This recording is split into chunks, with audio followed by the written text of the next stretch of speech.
Hello, everyone. Darth Synovia here, back once again with another stream. This stream is an open topic stream, really. I don't know what I'm going to talk about. I might do a react.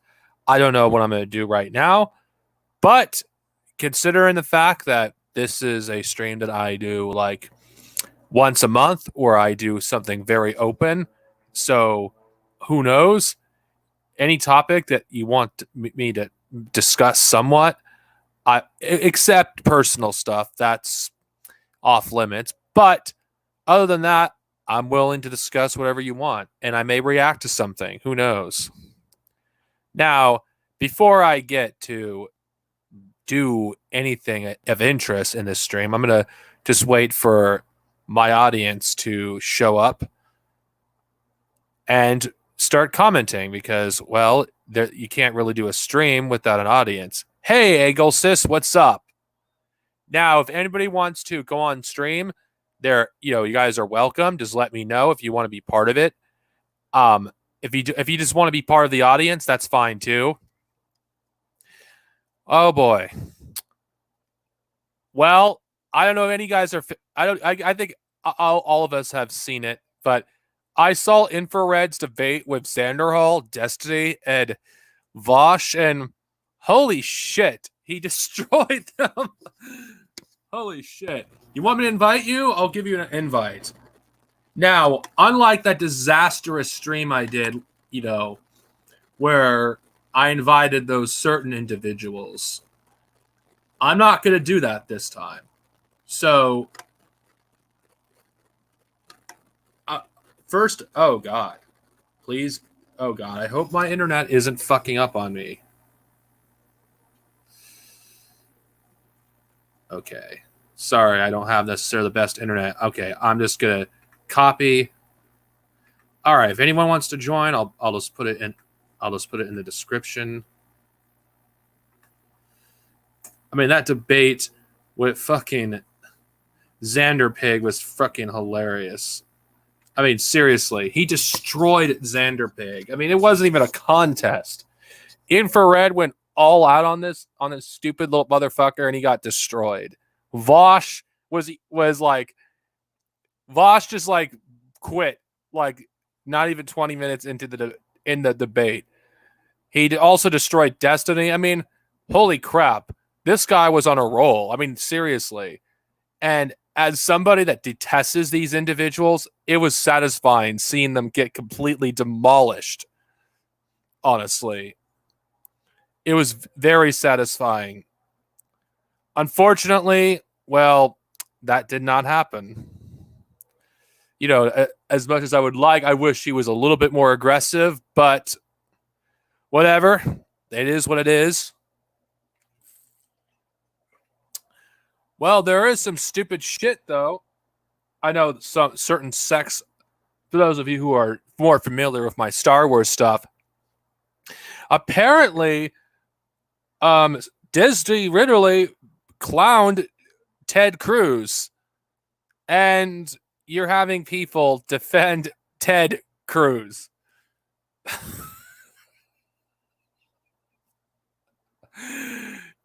Okay. The Phantom of Menace, I know that they're a bunch of anti-SJWs and they're dumb, but of all the people you would defend, why Ted the Cuck Cruz? Oh, look at me. I'm Ted Cruz. I think what Trump said about my wife was unforgivable. Turns around, supports him. It's like Ted Cruz is a joke. It's like, come on. I mean, even if you're a reactionary, why would you defend Ted Cruz against Disley Ridley? Ted Cruz is a cuck. He literally is a cuck. He's your stereotypical cuck. He's like he's the biggest cuck in politics. Anyone that actually supports Ted Cruz is an idiot.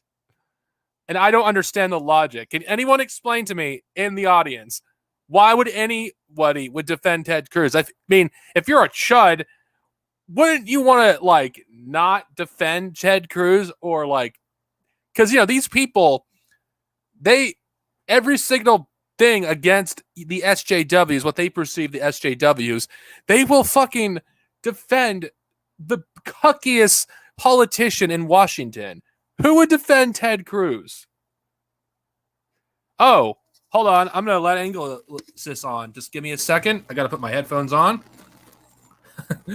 All right. It's an honor to have you. It's lovely to finally be on. How's yourself, Doc? I'm doing fine. I mean, what do you think of Ted Cruz and people that defend him? I'm not a participant in cuckoldry, but it's really just to justify their own ideology. It's yeah, just, but they have to defend the worst representation that they could possibly have, just because if they didn't, it'd start to crumble before their own eyes, like Pompeii under lava. Yeah, but Ted Cruz is such a cock. Why would you defend a cock? Yeah, but why do people vote for Mitt Romney? That's a good point. The truth is that they need to protect their ideology at any cost. Otherwise, it will slowly deteriorate in front of their own eyes until they realize, oh my god, I spent 10 years bashing women just because I thought it made me look cool on the internet. You know. Ted Cruz is so weak, though. Yeah, this is the thing. This is when Hassan Abi was right about this, but he was talking about, when Shapiro talks about masculinity, it's about men should be masculine and should be manly, and the SJWs are taking away manliness. But he himself, if you look at Hassan, 6'4", pure fucking Turkish beef, and then you compare him to the fucking pasty cunt that Ben Shapiro is. They look like they're two different genders. Ben Shapiro, his voice sounds like he's like 12 years old. Actually, hypothetically, I can just imagine him licking his lips, every time he talks. Yeah. Ben Shapiro is like such a meme that he got destroyed by Andrew Neil despite not debating him. Yeah, he got destroyed by a conservative MP who also disagreed with abortion because he was asking him questions and playing devil's advocate. This is why I question if Ben Shapiro, the only reason he actually looks like a good debater, because I think any one of these people could be a good debater if you go on a college campus debating people that aren't experienced with debates.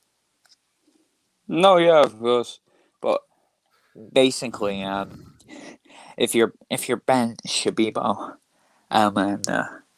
what you do is you talk very fast, and when you talk very fast and have certain ideas in your head and you can express them very quickly, people think you're smart, and people actually think that you have a point to say instead of just saying a bunch of words out, and people can't actually understand what you're saying because you're talking so fast and you're actually yeah, but yeah. Oh, what movie is getting a sequel? Big Bang Theory, bro. 333 Returns. Do you mind if I call you Big Bang Theory, because that's too much of a mouthful. I just call him the Bing Bong Theorem. Jeepers Creepers getting another.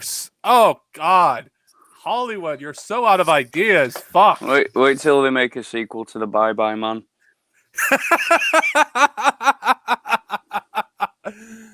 Yeah. Yo, well, Cobra Kai deserves to get another season because it's actually a decent show.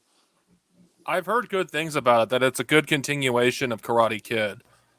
If you're ever going to continue Karate Kid, it's better than the next Karate Kid. Jesus Christ, that is such a fucking... That is on a late Sunday evening, and there's absolutely nothing else to watch but watch that. But yeah. I agree. I think this is my first time on the channel, actually. It is actually, and it's an honor. I didn't expect to have anyone on. I didn't have anybody on last time.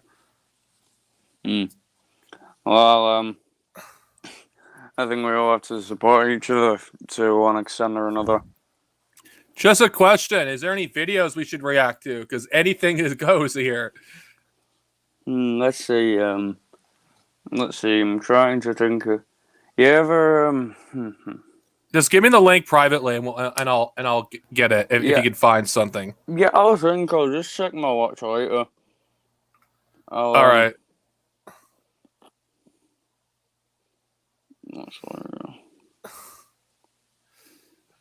I don't know, because I don't know what I should react to. I mean, I don't know if I want to react to another Young Rippa video. I mean, that guy is cringe.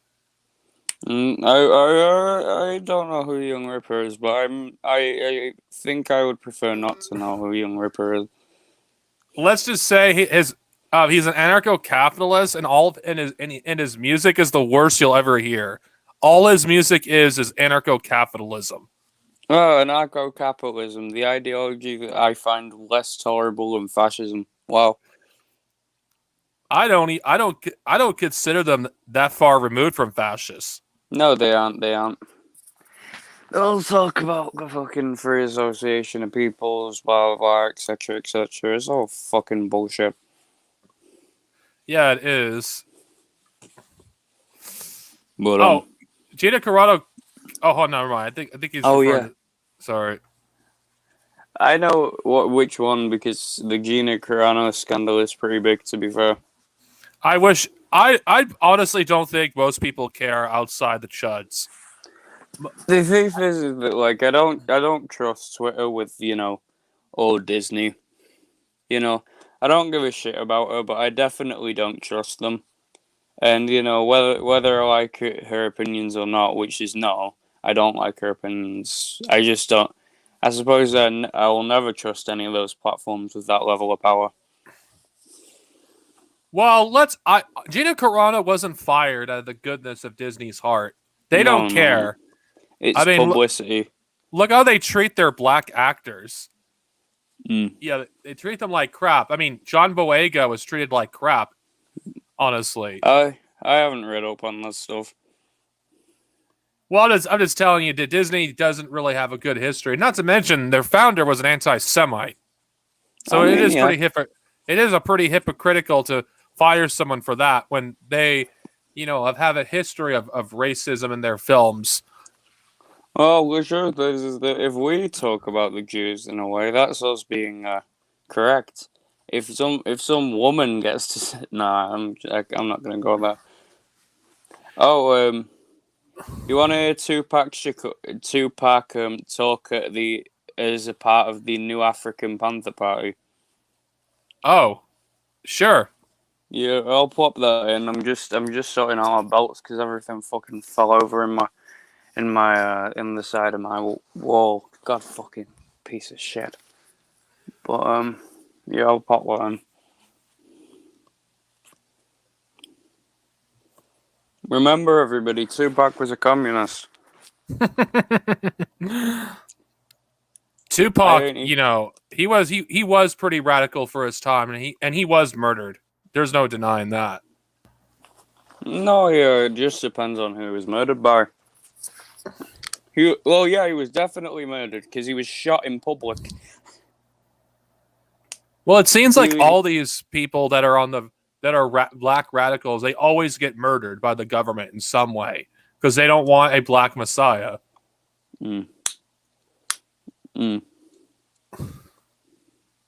The truth is because historic Marxist formations have been some of the most successful in America. Black Marxist, Maoist, type associations. Black Panther Party. I can go on.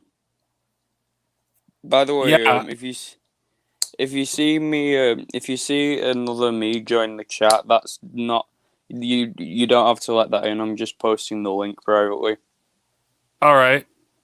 So what is this? I'll post it in a second. It's just taking me a sec.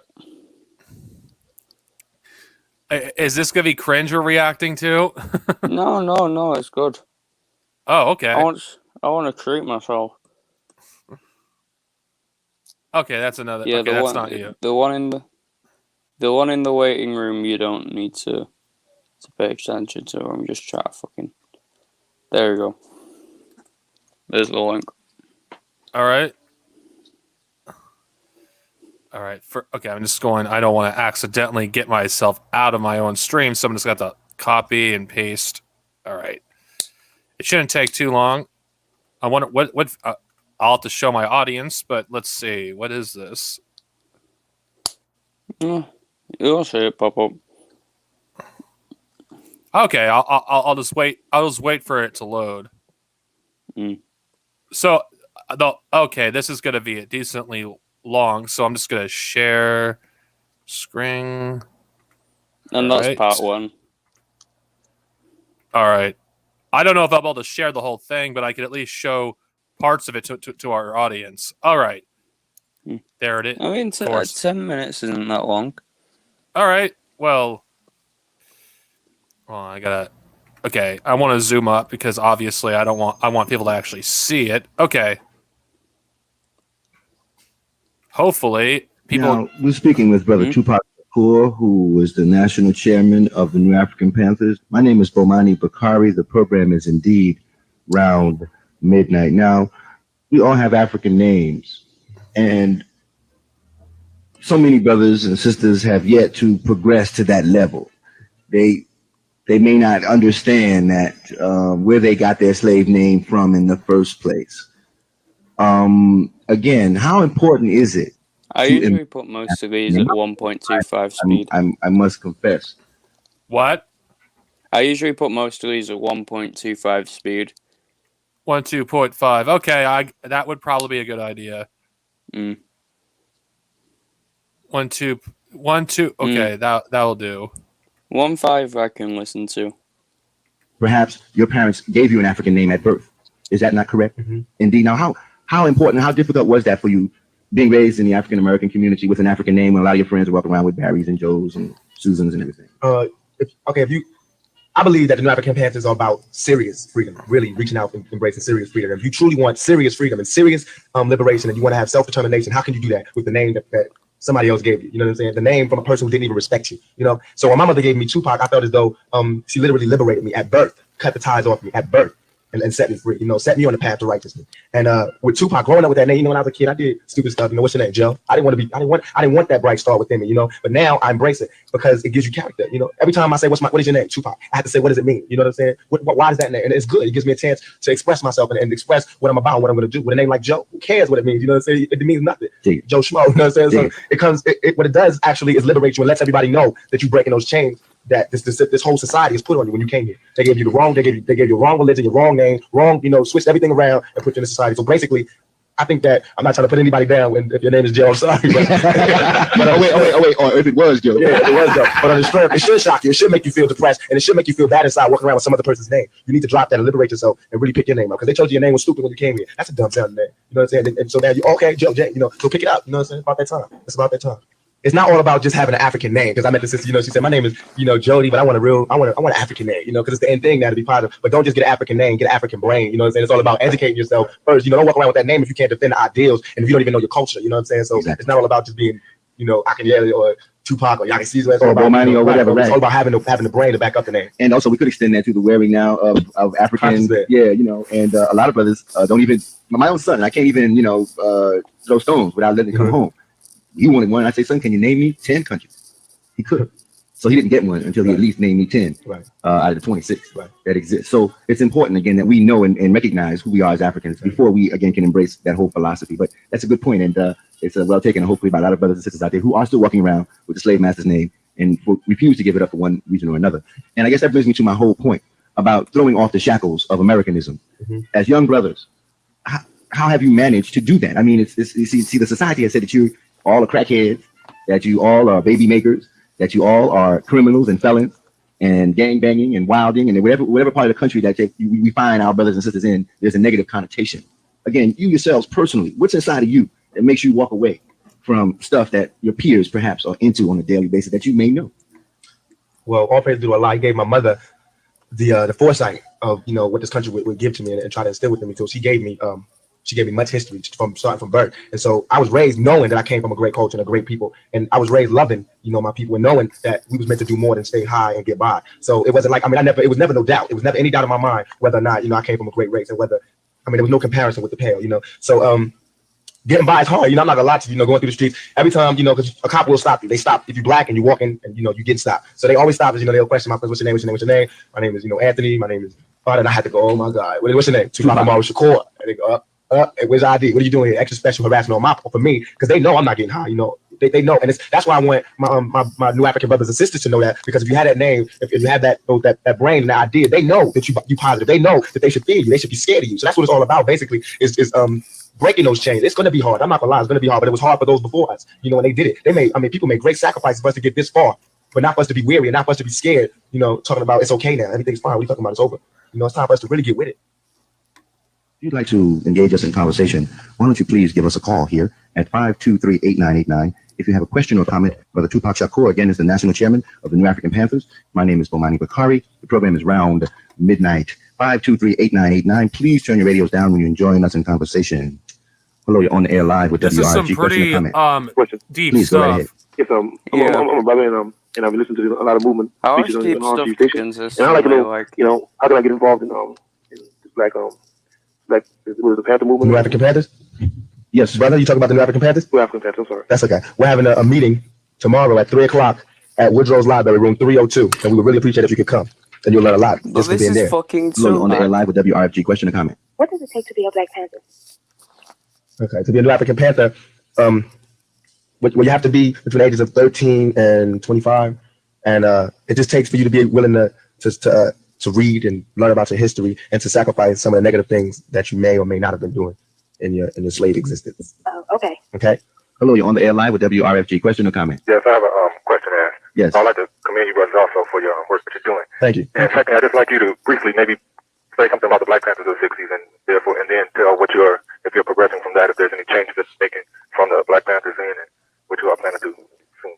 Okay. Well, the Black Panthers from the 60s, those are my heroes. Those are all. My mother was a Panther. My stepfather, most of my family, uncles were wearing the Panthers. And what we're trying to do as Panthers is have a start earlier, first of all, and start by education first as a means of self-defense. Okay. And then move on from there. Okay. Secondly, also, let me ask you this. Huh? You said that this age group is between 13 and 25, right? Right. After someone's 25, 26 years old, what is their role then? Okay, well, our parent organization is called the New African People's Organization, and they're the ones who really they help to guide us, and you would fall right into the age limit. Okay, for suggestive reading, what books could you recommend for brothers out there now that are trying to find more of their African history? The autobiography of Malcolm X, Part of My Soul, by Winnie Mandela, and the newspaper's called By Any Means Necessary. And could this brother necessarily come to tomorrow afternoon's meeting? I'll be there tomorrow at 3. All right, I'm looking forward to you. There it is. Okay, thank you for calling, my brother, and participating. Okay, free to land. What's really great, I hear a lot of young people calling us up tonight for the first time, and that's really good news to me. Yes, indeed. Hello, you're on the air live with WRFG. Question or comment? Yo, Doc, please. Well, first of all, I'd like to commend the brothers for what they're trying to do, because I use different. I think the general gist of this is, well, anyway, I want to address. You can watch it. I want to address the chat because you're free to, if you want, you can click on the link and join, attack. Okay, attack. You gotta understand, this is an open discussion. That means anything. And I invite the Anglicis came on, and I'm not going to cater exclusively to you because the Anglicis doesn't care about this pop culture shit. I'm sorry to say that. I mean, I like pop culture, I like fucking Star Wars, but I don't know about the fandom menace. I don't give a shit. I tend to keep Star Wars and my political activity separate. And in all honesty, when I mean open stream, I mean anything will be discussed. I'm not going to just discuss to one topic. This isn't the only thing we'll be talking about. In fact, Anglicis may not be on the whole time for all we know. So don't write this stream off so soon.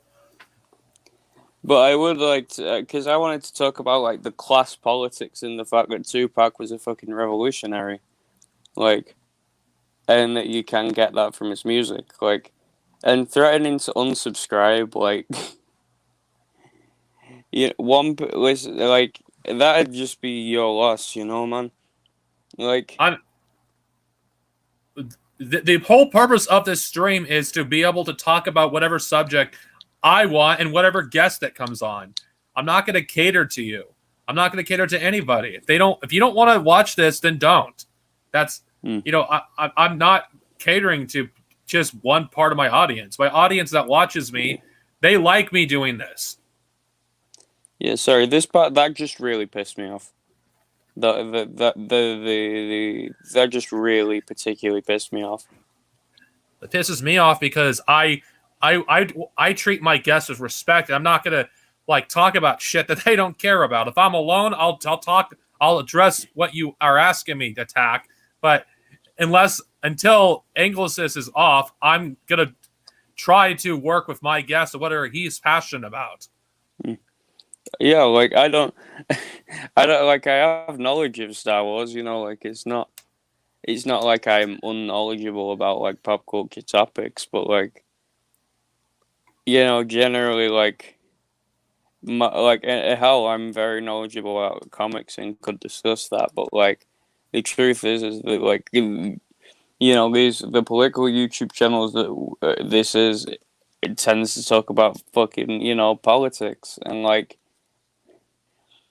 You know, maybe like talking about pop culture, you could probably just be, you could probably actually just be like, I don't know, watching some Star Wars, you know? That's true. And Tupac, sorry, there's not everyone in my audience even knows who Tupac is. There's some who don't. And it would benefit for them from listening to this. In fact, I'm going to give a link to this video so you guys can watch this for yourselves. So you don't have to, go to this stream to watch it. Yeah, so there's also a part 2, and like that is 20 minutes. Like, yeah, it's kind of like there's probably I've been on streams where like the discussion, you know, like every 2 minutes, like we're just pausing it, and we barely got through a 40-minute video. Like, oh fuck. Have you seen the debate between Infrared and Vosh? I've only seen the debate between Infrared and Socialism Done Left. Oh, I gotta show you this. It's hilarious. How badly Vosh got destroyed. It was hilarious. The truth is that continue. The truth is that I feel like him debating Bush is productive. I wouldn't fucking debate these small fries. Like, it just annoyed the piss out of me. The only reason I debate Bush is just to get the views, man. Like, all right. Okay, I'm not gonna show the whole video, but for everyone here, I'm not showing the full video because if you want to watch it, you're gonna have. I'll give you a link to this one. I'll just give you a taste. Yo, what's up? Okay, Vosh, what's up? What's up? See, before we get into anything, I want to say, why don't we begin this by being respectful? Let's begin this being respectful. Infrared will show respect to people who show us respect. We can have a nice, civil, constructive, respectful conversation. What do you think about that, my friend? Okay, I agree to those terms, but only after an initial period of disrespect, which I'll begin by saying. But you won't win. But you won't win that fight. You don't want to do that fight. You don't want to do that fight. My Reddit and my chat debate Infrared. What are you doing? Why are you spamming me? I am not spamming you. That is the power of Infrared's chat, my friend. We are so powerful right now. You have 8K viewers, and I have 100 viewers, and our chat is more high energy than your chat. I'm sorry to say, man. I can't control them. They're crazy out of control. We're wild, bro. We're growing so fast, and we are the future of the left. I watched chats for the first time yesterday. So it fits. The power, the energy, we're matching it. All right, let's do it. Hit me with your best arguments. You're tanky? That's what people say. I'm 100% tanky, 100% Stalinist, 100% Maoist, Marxism, Leninism in the age of multipolarity and the post-COVID world. Okay, hit me up. I assume you're familiar with some of my arguments. I am familiar with some of your arguments. So let's see, where do we want to begin? Let me paint a broad brush. All right. Let's capture a bunch of arguments in one argument. Now, if I have to be real, I think Infrared did pretty good in this debate, despite acting over the top. I was I thought I was wondering if he was trolling. What did you thought? Well, the truth is that I feel like I mean, I don't respect Wish at all, so really the best thing you can do is be louder than him, I reckon, because I don't think that unless you like Hakeem, who, you know, if Vosh went off on, he'd probably be called a racist, and because if he got mad, he'd probably, you know, threaten to bomb his house or send drones, you know, and stuff. But like, you know, it's you either go in trying to have the most calm discussion you can have, or you shout over him. I think those are the two options. Well, I'm not going to show very much more because I don't want this stream just being showing other people's videos. Your view of liberalism, which is also bundled up with your view of American unipolarity, your slander and demonization of Russia as a fascist power, your defense of American unipolar liberal world order against the specter of fascism. And then we can bridge that to your views on the Capitol Hill riots, your endorsement for voting for Biden, that kind of, I want to weave these threads together and bring it all together, synthesize. What's that? Synthesize, bring it all together. Exactly. Engage in the dialectic. Take these differing perspectives, unify them. What do we got? Precisely. Okay. So as I'm familiar with your argument, okay, this is how I'm going to sum it up. Basically, your idea is that it's an arithmetic, right? Liberalism is greater than fascism, better than fascism. Then, therefore, socialists or communists should be pro-liberal against the fascists. Basically, that's your argument, right? Yeah, I don't think that it's worthwhile to attack liberalism if the outcome of that attack would be a descent into fascism. I think that you need to ensure that your critiques of liberalism lead you to a better place, not a worse. Okay, are you familiar with Hegel's master-slave dialectic? I'm familiar with Hegel's master-slave dialectic. Okay, so you know it's a battle for recognition. What is the battle for recognition? What is its linchpin? It's a fight to see who is willing to die, right? Sure. Two people go at it. Whoever is proving they have more balls, they're more willing to die. Basically, they win out. They become the master, right? I'm not entirely sure if that's a faithful interpretation of the Hegelian concept, but so it's a where fight does to the your death, right? What? Fight to the death, already right? on Hegel? Sure. It's about a fight for the death, proving your life. It's the fight to the death to prove your life. That's the master-slave dialectic. Less allegorical. What are we? I'm telling you, politics is the same shit. You have some type of order. You have the state. You have the status quo. Whoever is willing to risk its death with the most courage and with an alternative vision, if you're not willing to risk the death of the liberal order, then you prove your weakness. And then like Bernie did, then the fascists are going to come and devour you, like how you're saying. But I even object to the view that Trump is a fascist and that there is really a looming specter of fascism that's coming from the right-wing populace. It's interesting. It's crazy how tankies tend to be like the most pro-fascist people that you'll find outside. I said he was a fascist. I said I don't agree he's a fascist, actually. You seem to be supporting the Ukrainian fascists and Alexei Navalny, who was close to being a Russian ethno-fascist, and you call him a fucking civic nationalist. Why is Navalny a civic nationalist, but everyone else is a fascist? Can you answer that question? Fascist? Okay, I'm not going to show anymore because honestly, okay, that hate thing of, you know, Ukrainians and Navalny, like immediate Trav. Oh, Trav would be fun. Trav would reach through the screen and fucking choke him to death in the live debate. Like, you know, he would just like Vosh would not, like, metaphorically. I'm not shitting you here. He would be choked to death by fellow traveler. Vosh would be. I would like to welcome Falcon General on the stream. Introduce yourself, Falcon. Hi. I did not expect you to come. Stream. You are on the stream. I can hear you. No, you're live. They can't see me. I'm on the backstage. You didn't add me on the stream. You're not on backstage. I just added you if you were backstage. Oh, I didn't know that. Oh, hey guys, it's me, the Falcon General. Yeah, no, Wait, you can't hear people if they're on backstage. What did you thought of the debate between Infrared and against Bosch, Sanderhall, and Destiny? Oh my god, I've seen the Bosch and Xanderhall one. Guess where the reason why Haas called him out on his pedophilia? Because of me, I told him to do that. I told him. It says I'm still backstage. It says that only the host can. Oh great. Fuck. But whatever. Anyway. Attack of the Menace. I don't know how long the stream's gonna be. I'll talk about it when I get to it. Jump in if you want. The StreamYard link's there. You know. Hey, Wedge, what's up? You know, like being Wedge would be like the shittest good character to be in Star Wars because you're like the bus driver. Yeah, you know, like you're fucking useless outside of like an X-wing, like. Oh, if you're curious, Wedge, we're just talking about stuff that you're not. Honestly, you're not really that familiar with. I will eventually get to the geek stuff. It's just Engelsys is till his time is up. I'm gonna stick to what he wants to talk about because he's my guest. Yeah. I mean, like, I do have knowledge of geek stuff, but like, it depends on the geek stuff, you know. Like, Well, the Wedge, I don't know if you know this, in the Star Wars novels, is actually more of a character than he ever was in the films. well, I'd imagine so because they gave screen time to fucking every single peripheral character. They made the droid who failed so that R2D2 could be picked up by Luke, the only force wielding droid to ever exist, and it knew that like, oh, it's such bullshit. Like, Actually, that was never canon.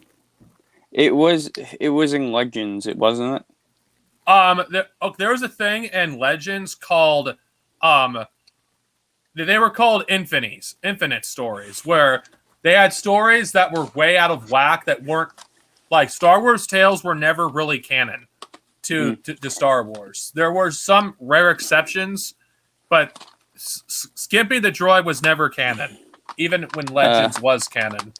You know, I'm gonna show you something because I haven't actually Oh, shown yay. this. This I've got actually burnt. Oh, yay. Some. It will finally show me on the stage. Yeah. Uh, I've got burnt onto some Blu-ray discs, the unedited versions of Star Wars, before they added in all of the special edition stuff. Oh, that's cool. Yeah, got them burnt to Blu-ray. My guitar teacher did it.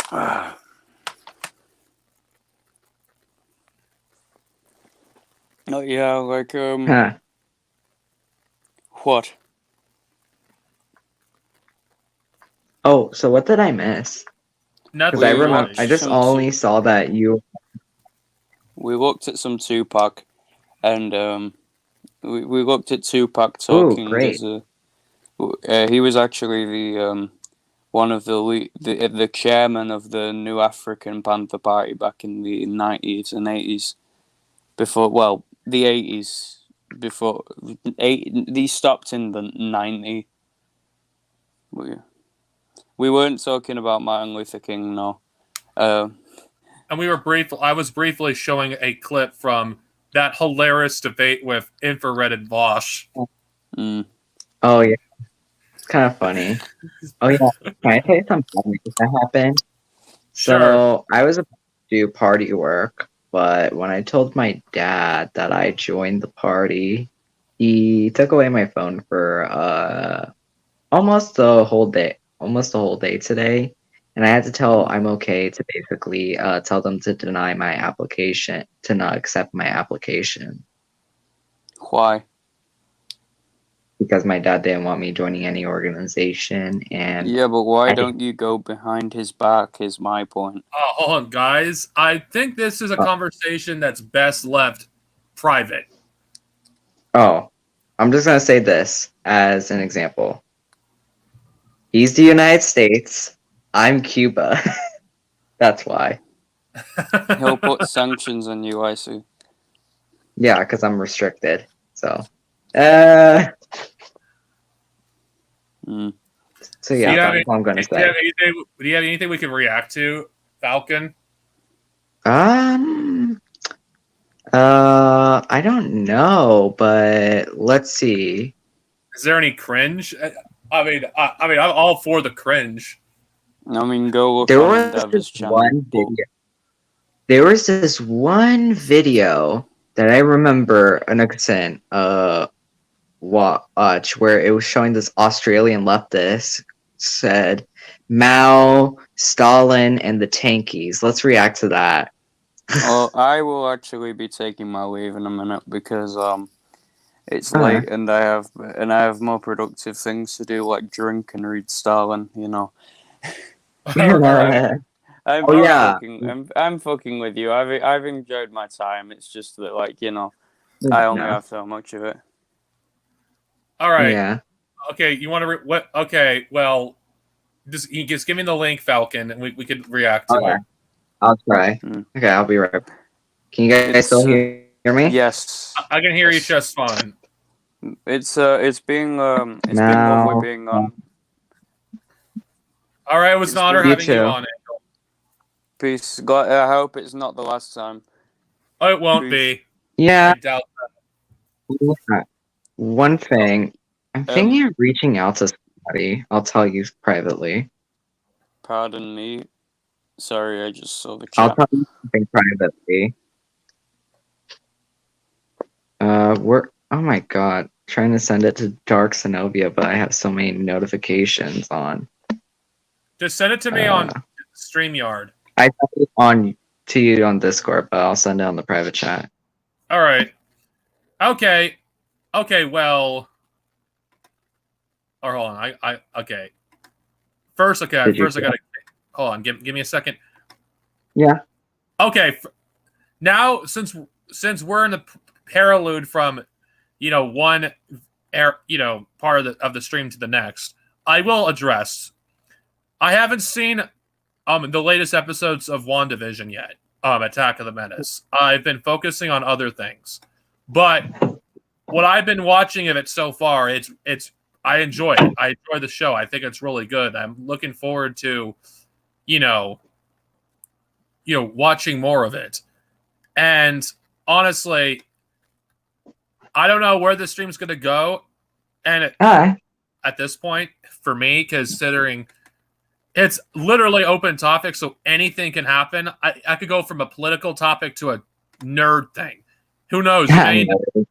You may end up getting a reaction to frickin' Tim Pool. Who knows?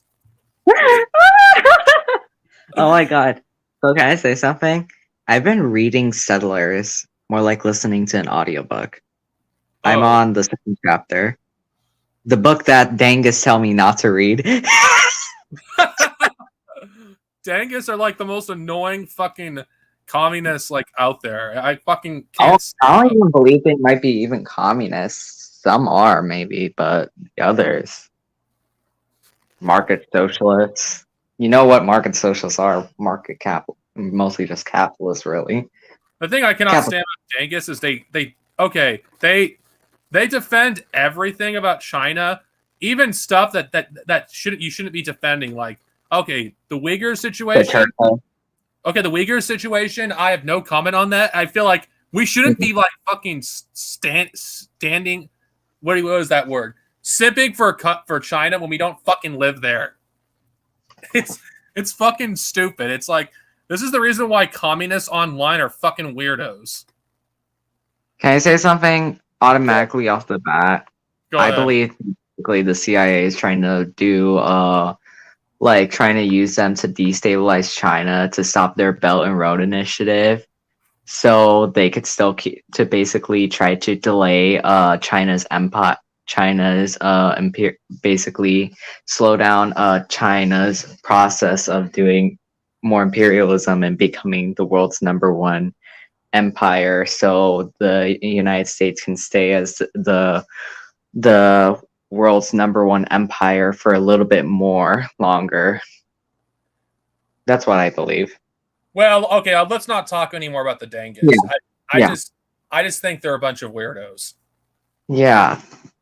Well, anyway, on a lighter note, let's react to this cringe. I've never seen this video, so I don't even know what I've seen some of it. I want to do a debunking video, but more like a debunking stream will be good. I think you should debunk it without me. And I'm gonna set the speed to because I don't want to focus 1.5. Set it to 1.5. 1.5. Or what? Basically, a little speed up. Have it sped up a little bit. Let's see. For a long time now, the left has been fighting an uphill battle to distance itself from Stalin, Mao's China, and the USSR. In the past, McCarthyism meant anyone who was seen as a communist or a Stalinist was thrown out of public discourse because of the fear. How old is this kid? He looks like he's 14. I'm 14. So great. This is gonna work very well. He's 16, I think. But he's really just a fucking idiot. You look like you're in your early 20s. This guy is... I shouldn't be laughing at him, but holy crap. I can't take him seriously.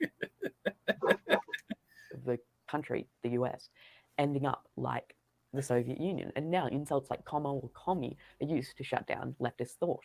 The fear of one's home country ending up a dystopian shithole like the USSR, Mao's China, or North Korea. Oh wait, pause it. Dystopian shithole? More like literally a great society to fucking live in. Ask the people who were living during those times. I remember I got one account where somebody told me this, that their grandma was able to read for the first time under Mao's China. People had free education, free healthcare in the USSR. Oh my god, how's it a shithole? It's great for people. People loved living under those people during the time and love living under those countries. Yeah, these people never discussed the conditions prior to Stalin or Mao getting into power. They were terrible. For the average Russian, like, you know, they could, most of the population was illiterate. You know, Russia, the only crime they committed was basically eliminating illiteracy, I guess, and homelessness. Oh my god. Okay, let's continue on the video. If you have any more things to say, oh wait, my dad. Also to adopt further right-wing viewpoints. And to be honest, I sympathize with these liberals and these centrists.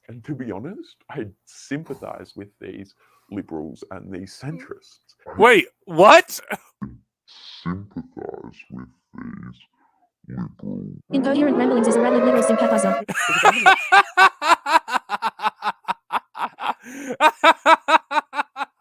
What the fuck did I just freaking watch?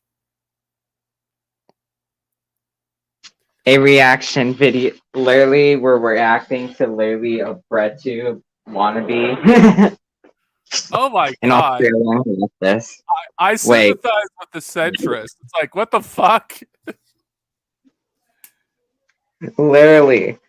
I think literally Marxist Leninists like Finbull are more like centrist to me. He said Finbull says this, he doesn't want to basically, he wants to be like a he sounds like a centrist, but it's just because he wants to stick to the basics. And some centrists don't even know anything about these countries. A radical liberal is a contradiction.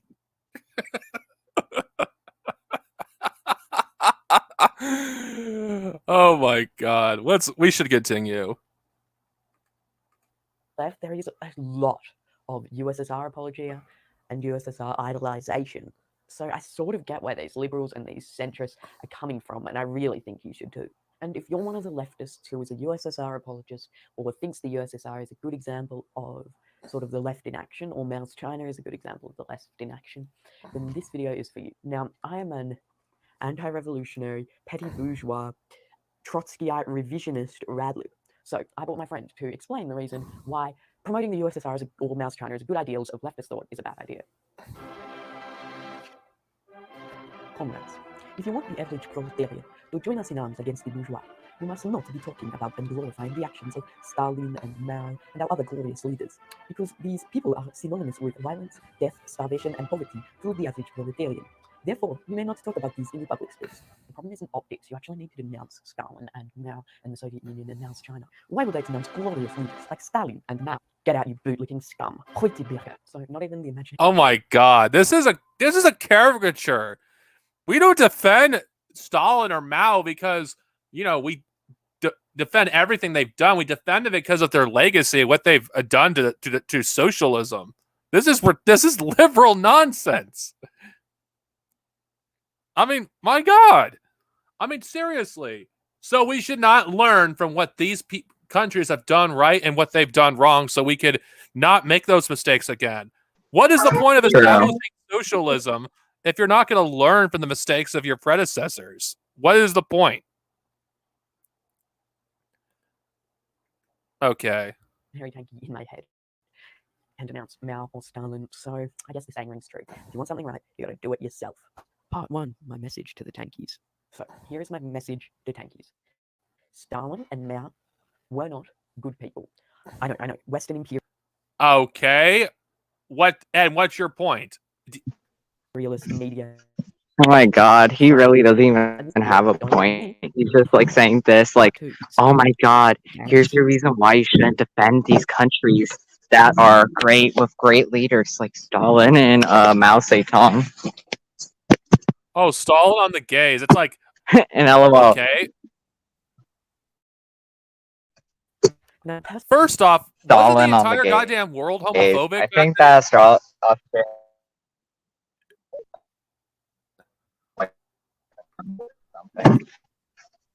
You're there. Huh. It's kind of funny how like he phrases like off his like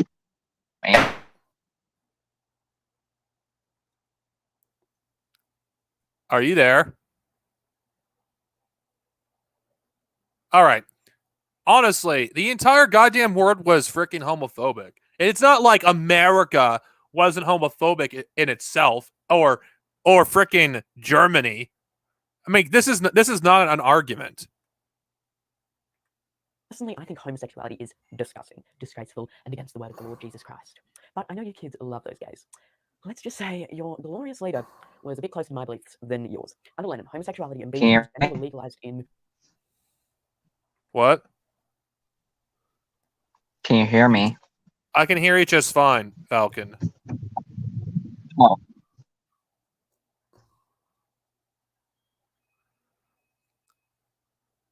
All right. Russia and the Ukraine in 1917. To put that into context, the first state of my country to legalize homosexuality did it in 1975.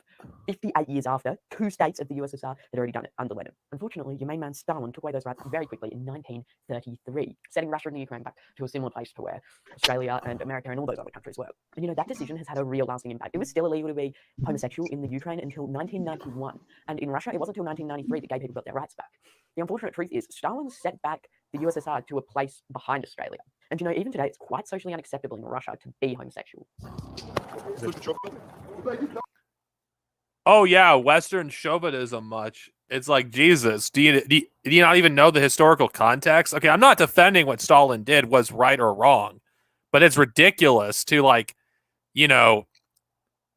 it's ridiculous to actually, use this as an argument. The entire goddamn world was fucking prejudice.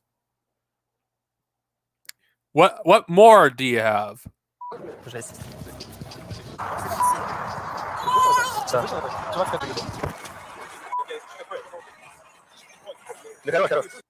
Part 3, Stalin on Okay, and what's this? women. You guys like those women, don't you? Well, let's just say that your main man Stalin wasn't a big fan of the femoids. The Family Code of 1918, which came in under Lenin, gave women equal rights in the workplace, gave women 8 weeks of paid maternity leave, allowed women to keep their maiden name, and pushed women into the workplace at a similar rate seen in the US in the 1950s. Stalin repealed this piece of legislation and basically sent women back to the kitchen and sent the USSR back 30 years. Are you kidding me? There was a lot of women who from the former USSR that actually praised Stalin for giving them a chance to actually do the same work that men did. What the fuck? This is selective, things you're just cherry picking. I'm not saying that there wasn't problems with the USSR, but this is so stupid. Another example of Stalin's utter lack of respect and dignity for women came from when he found out about the mass rapes that happened in Germany in World War II, and he said, "What's wrong with a bit of fun?" Speaking of mass rapes, let's move. Where's your evidence for that?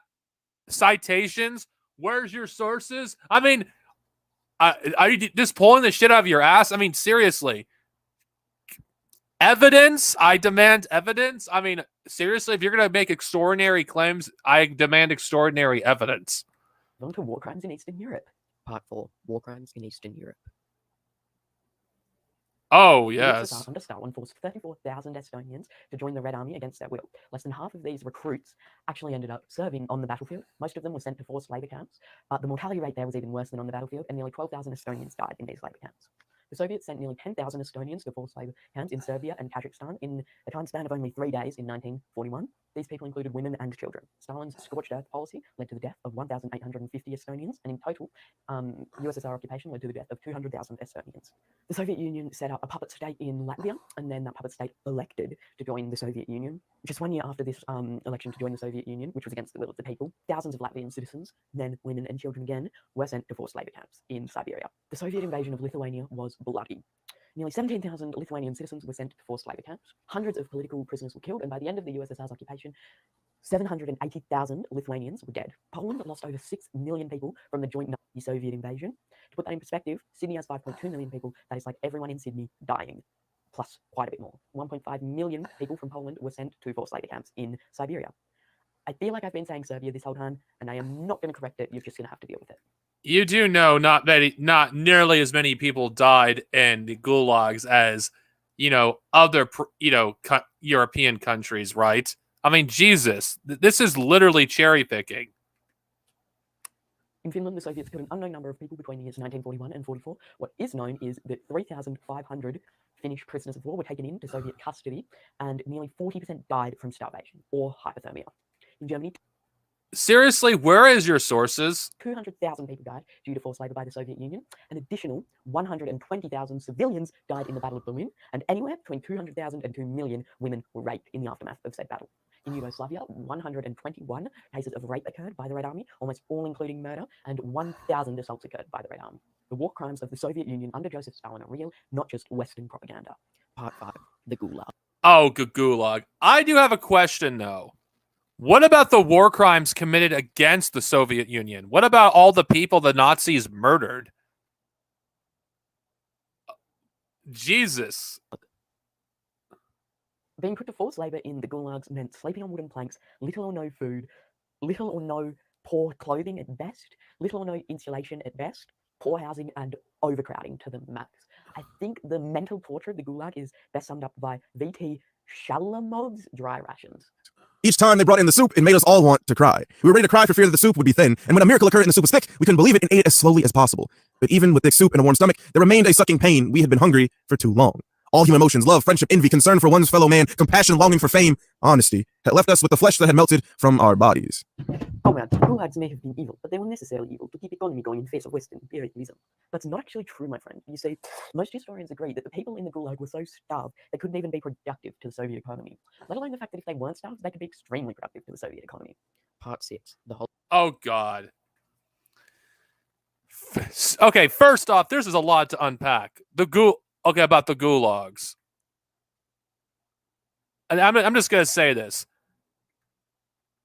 The gulags, they may have been terrible, but nowhere near as bad as the French or the English's equivalent of them. I mean, the gulags objectively were better. At least the prisoners were treated better than prisoners were in the United States. And if you're really going to talk about the freaking gulags being this big, evil, thing that happened in the Soviet Union, they were shut down in the 1950s. I mean, the Soviet Union did not have a freaking huge prison population like the United States does. There's so much misinformation that this person is leaving out. Oh my God, this kid's an idiot. The Holmendor. Oh God. Literally Nazi propaganda. Holodomor. The Holodomor was real. It's not just Western propaganda. The Ukrainians didn't deserve it, and it was Stalin's fault. It wasn't just another famine. It was implemented purposefully by Stalin. You denying the Holodomor makes you sound just as dumb as when Nazis or neo-Nazis tried to deny the Holocaust. That's ironic, considering most of the sources of the Holodomor is literally from Nazi Ukrainian nationalists. You're really going to basically tell us that we are no better than the Nazis? You're using Nazi propaganda. If only you understood the irony, kid. If you don't know what the Holodomor is, whether you're a tanky or you're just watching this video because you're interested, let me explain it to you in a short history lesson. Between the years of 1932 and 1933, anywhere between 1.5 and 20 million Ukrainians died because of the artificial famine imposed by... And where's your source? Again, this kid doesn't provide any sources. Stalin. The Soviets tried to take the land of Ukrainian farmers into the hands of the state. If the farmers resisted, they were labeled a kulak, or a freeloader in English. Stalin hated these farmers.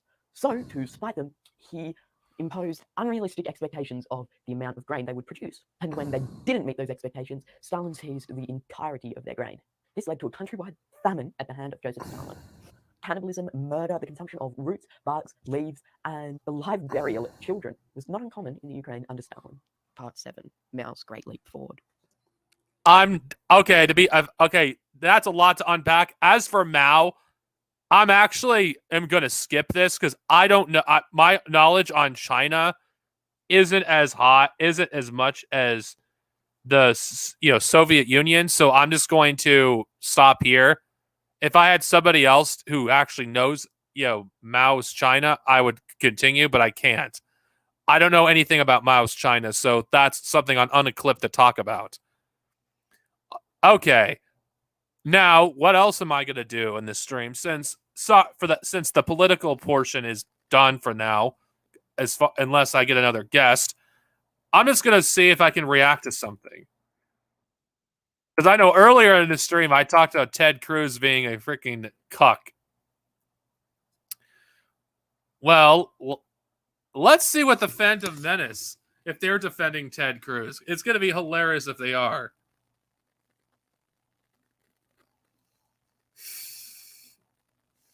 So I'm just going to check really quick of what nonsense the Phantom Menace have. I don't know if they're defending Ted Cruz. Okay. No, that's not going to work. Wow. I would address this, but he's beneath me. Why? God, Young Riff is an idiot. Why activism is popular amongst losers. What do you think right-wingers are? Oh, God. You know what? Fuck it. I'm going to do another Young Rippa video. Fuck it. Let's do it. Let's react to some cringe. Let's react to some cringe. Oh, all right, people. Let's react to. I'm sorry to subject you to this nonsense. Let's listen to Young Rippa. Let's actually react to some cringe because this is too juicy. I know you guys aren't ready for the cringe. I gotta do this.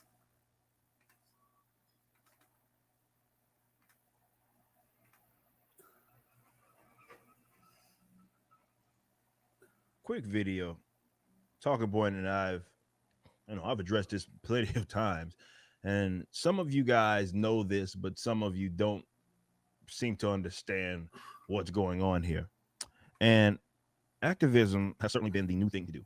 We did a video and we discussed how it seems that from a cultural standpoint, the West, if you will, in America, let's say that, moved backwards in terms of race and how it plays on the culture. Right? Like we had that brief period of time where people enjoyed all things, a lot of different things, and that wouldn't mean that there weren't activists. It wouldn't mean that there weren't racism that existed, but we certainly seem to get over that hump.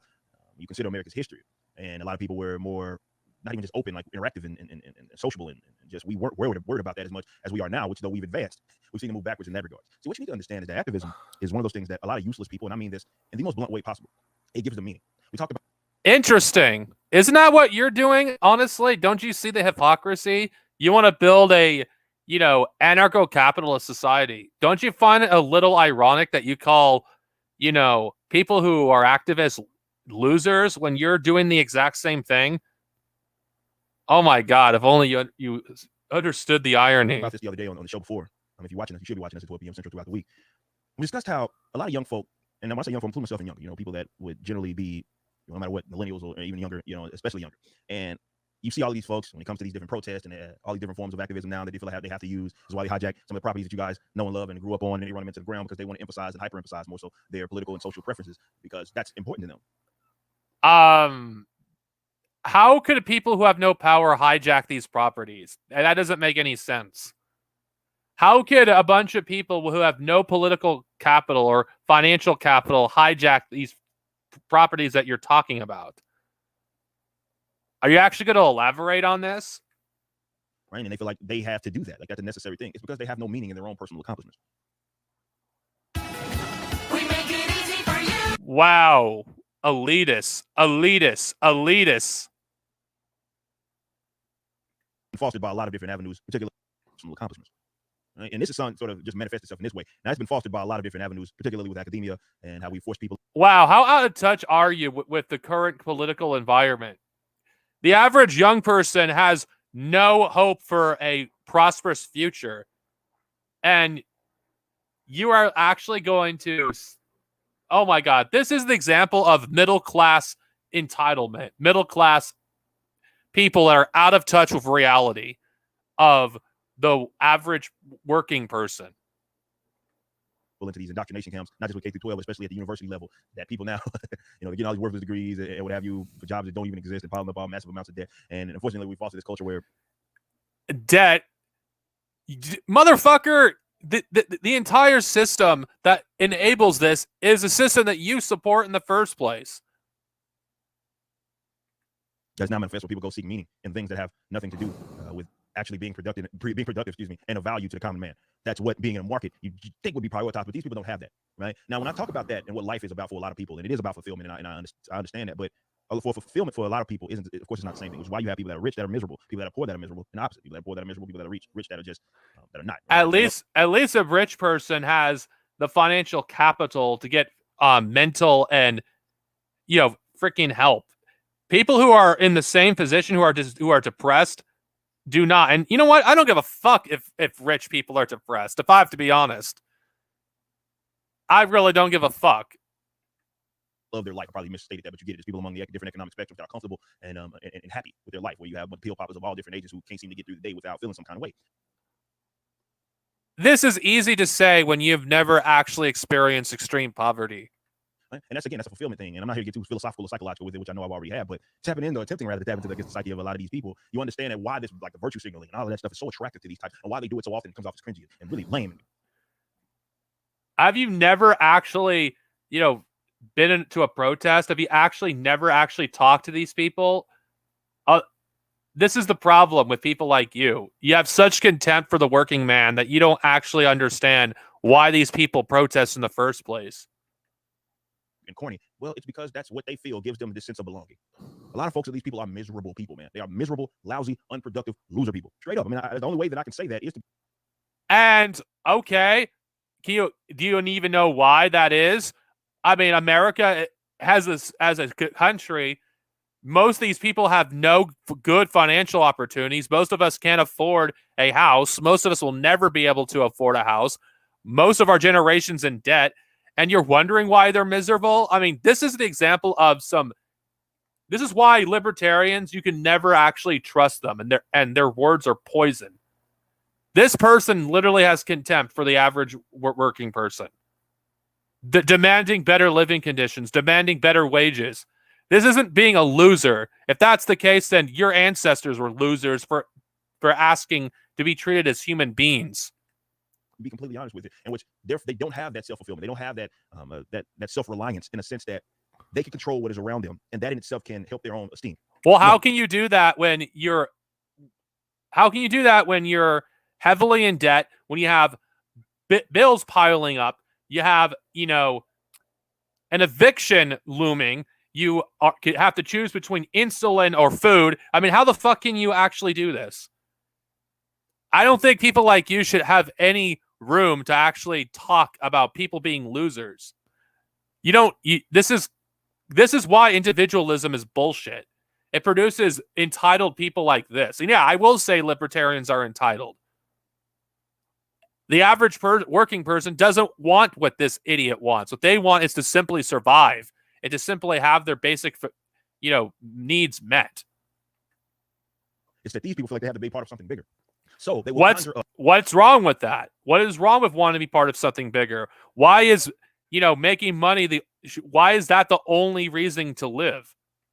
Enemies. This is one of the most popular tactics in which they make them up. It's the enemy's invisible, right? So racism, which is not, again, you can't say that it doesn't exist. Of course it exists, but to the degree, no. Of course, the Okay, I don't believe you believe this yourself. I don't think you're this dumb. Systematic racism does exist in society, and if you don't actually think it doesn't exist, then you're a moron. A person who is poor, who is not white, is more likely to stay in poverty than someone who is white.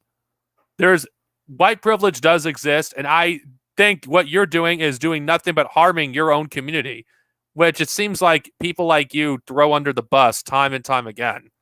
But far away ways to supply, you look at something like what you would think is generally a bad thing. You look at that like, wow, why would people want that to exist? Well, because they have nothing else. So they have to fight this invisible enemy. You have to treat the world as if there's a Klansman around every corner, basically. That's out to get. That's a straw man, honestly. That's a straw man. Have you actually talked to people why they are what they are? This is nothing but straw manning. This is the reason why, you can never listen to these people. Online libertarians and conservatives, they're just nothing more than bootlickers or fascists.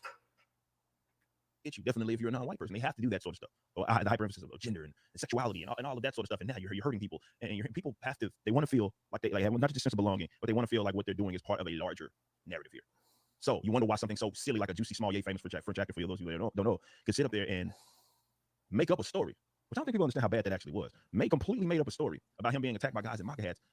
Like, you got to understand, crying, doing all of these media tours and what have you. Like, you have to understand why something like that's evil, right? If you look at racism and something like that happening as a very bad thing. And unfortunately, because the demand far outweighs supply, these people then have to make situations up. This is why if you actually look it up, the numerous amounts of fake hate crimes that exist out there.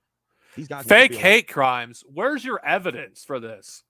Like martyrs, they want to feel like let's say that they had some sort of sacrifice, bravery to be part of a grand. All of that ties in from that to the actual activism. Well, people sit up here and feel as if they have to signal or feel as if they have to march every day because of injustices that supposedly exist, not in the way that they say, of course, because only the main injustice. Rather, you got to look at the state, and a lot of these people are state worshipers, and they feel like the state can be used to navigate and do whatever it is. State worshipers. Oh my God, this guy's getting dumber the more I listen to him. My God, why do people watch this guy? That they want, so they love that. A lot of cases, the propaganda wing. But what you're doing is propaganda. Can't you see the irony? You're spreading propaganda to support your agenda. People that don't have belonging, so they have to create invisible, fake enemies to be part of something greater because they can't. Isn't that what you're doing? Aren't you creating fake enemies every single day? I mean, don't you see the hypocrisy? Don't you see what you're doing is the exact same thing? You're accusing your enemy. Oh wait, never. I think you know what you're doing. Your audience is dumb, and you know they're dumb. So either you know your audience is stupid and will believe anything you say, or you honestly do believe in everything you say, and you're kind of stupid. Part of something great that exists within their own sort of space, like that they had a hand in creating. No. Like the only thing they create now is just an invisible enemy that simply is not there. Well, again, the demand for that's what you're doing. You're creating an invisible enemy, SJWs. What the fuck do you think people like you have been doing for the past 5 years? You've been creating invincible enemies in order to actually continue with your fucking movement, your clout, because that's all you care about at the end of the day. You don't actually care about actually delivering content for people. You just want to continue grifting. Far ways the supply in a lot of these instances. So you want to like, dang, everybody's an activist. Everybody's an activist now. Everybody feels like from the big companies to small companies, every individual feels as if you think, man, this should be. You're an activist yourself. You're literally advocating for the overthrow of the current system, which I argue that's not really what you're advocating for libertarian and Capistan. That's what you're advocating for. So who are you to say who is an activist and who isn't? You are an activist yourself. This is a hypocrisy. It's only okay when you do it, but when everyone else do it, it's not okay. You're privileged. You're just, don't want people actually demanding for better living condition. You're just inconvenienced. That's all this is. Easy to stomp out considering how many people are against that. Yeah, Magic saying racism is bad in 2021. It's such an easy position to have. Yeah, I mean, what are you doing? Yeah, congratulations, you're not racist like most of us aren't. Right, we've already been. Actually, a good chunk of the American population is pretty racist. Have you heard of this little thing called Islamophobia? Been through that. And very. That was dumb. I don't know why I reacted to that clown.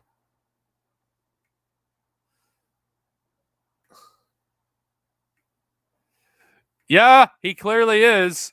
He clearly is. He's everything he does is self-rejection. Everything he does is self-rejection. I prefer not to show my face on camera. Honestly. I don't like showing myself on camera right now because back my hair was really long and I didn't want to, show my hair, how long my hair was. It's cut, but it's easier for me to do it, off camera. Not to mention, considering how shitty my internet is, it's easier if I just do audio. Well, I'm going to look for something else. I know this. Anyway, this geek related stuff is this is an example of, like, of course, you're never going to see people like him ever talk about Islamophobia, because Islamophobia is like something that he probably would agree with, considering the fact that, you know, he's an American chauvinist. It's all right, Wedge. Oh my God. Jesus, do I want to react to this crazy woman again? No, her videos are too goddamn long. More Carano fallout. Oh God. No, I don't think I want to suffer through 30 minutes of that nonsense. Sorry, guys. I'm just looking for a juicy video to react to. Oh my God. Okay. I don't want to react to him either. Sorry, guys. I'm just looking. Okay, Geeks and Gamers. Oh God, let's see. There's nothing I can think of that I want to react to. Oh God! Whoa, God, I don't know. Gina Carano interview with Ben Shapiro. I don't know if I really want to support, you know, Ben Shapiro on the algorithm. It's an hour goddamn long. I don't know if I want to watch that shit. Do I really want to suffer through this? Okay, I'm just going to take as much as I can from that fucking clown, and then it's going to stop. Because I don't know if I could do it. Ben Shapiro.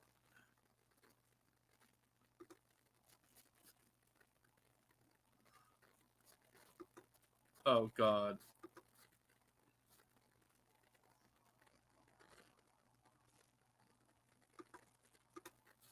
Okay. Okay, guys. We're in for more cringe. It's Ben Shapiro time. For those of you who don't like Ben Shapiro, you're going to, I'm too bad. You're gonna get a dose of Ben Shapiro today. Look, I've set the speed as high as possible because I am not going through this whole thing. No goddamn way. I fought in the ring, and I do have hot blood, but it's usually hot blood when it deals with people being bullied. I don't have a problem with power. I have a huge problem with abuse of power. Trained in Muay Thai and with an impressive 7-1 record in mixed martial arts competition, Gina Carano is seen as the face of women's MMA, paving the way for fighters like Ronda Rousey and Amanda Nunes. In 2009, she left professional fighting, but the reputation she carved out led to Hollywood action stardom. From her front and center role in the knockdown drag-out thriller Haywire, the superhuman with incredible strength and invincibility in Deadpool, most notably as crowd favorite Cara Dune in the hit Disney Plus show The Mandalorian. Gina also... What an impressive resume. Wow. I forgot she was even in Deadpool.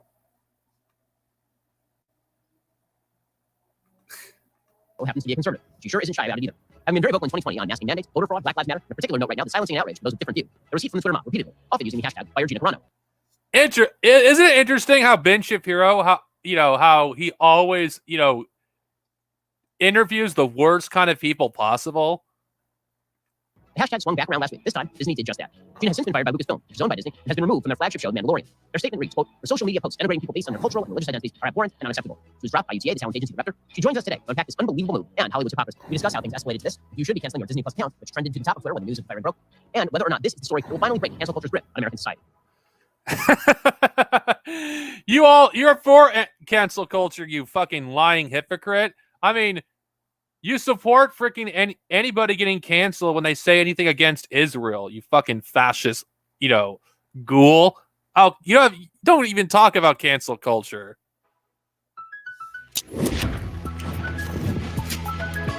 Hey, welcome. This is the Ben Shapiro Show Sunday Special. The show is sponsored by ExpressVPN. If you don't like big tech and the government spying on you, you should check out my friends at expressvpn.com/Ben. Quick reminder, we'll be doing some bonus questions at the end with Gina. The only way to get access to that part of the conversation is to become a member. Head on over to dailywire.com, become a member. You'll have access to all of the full conversations with every one of our awesome guests. Gina Carano, thanks so much for stopping by. Thank you. I'm not just stopping by. I'm like, you're part of the thing.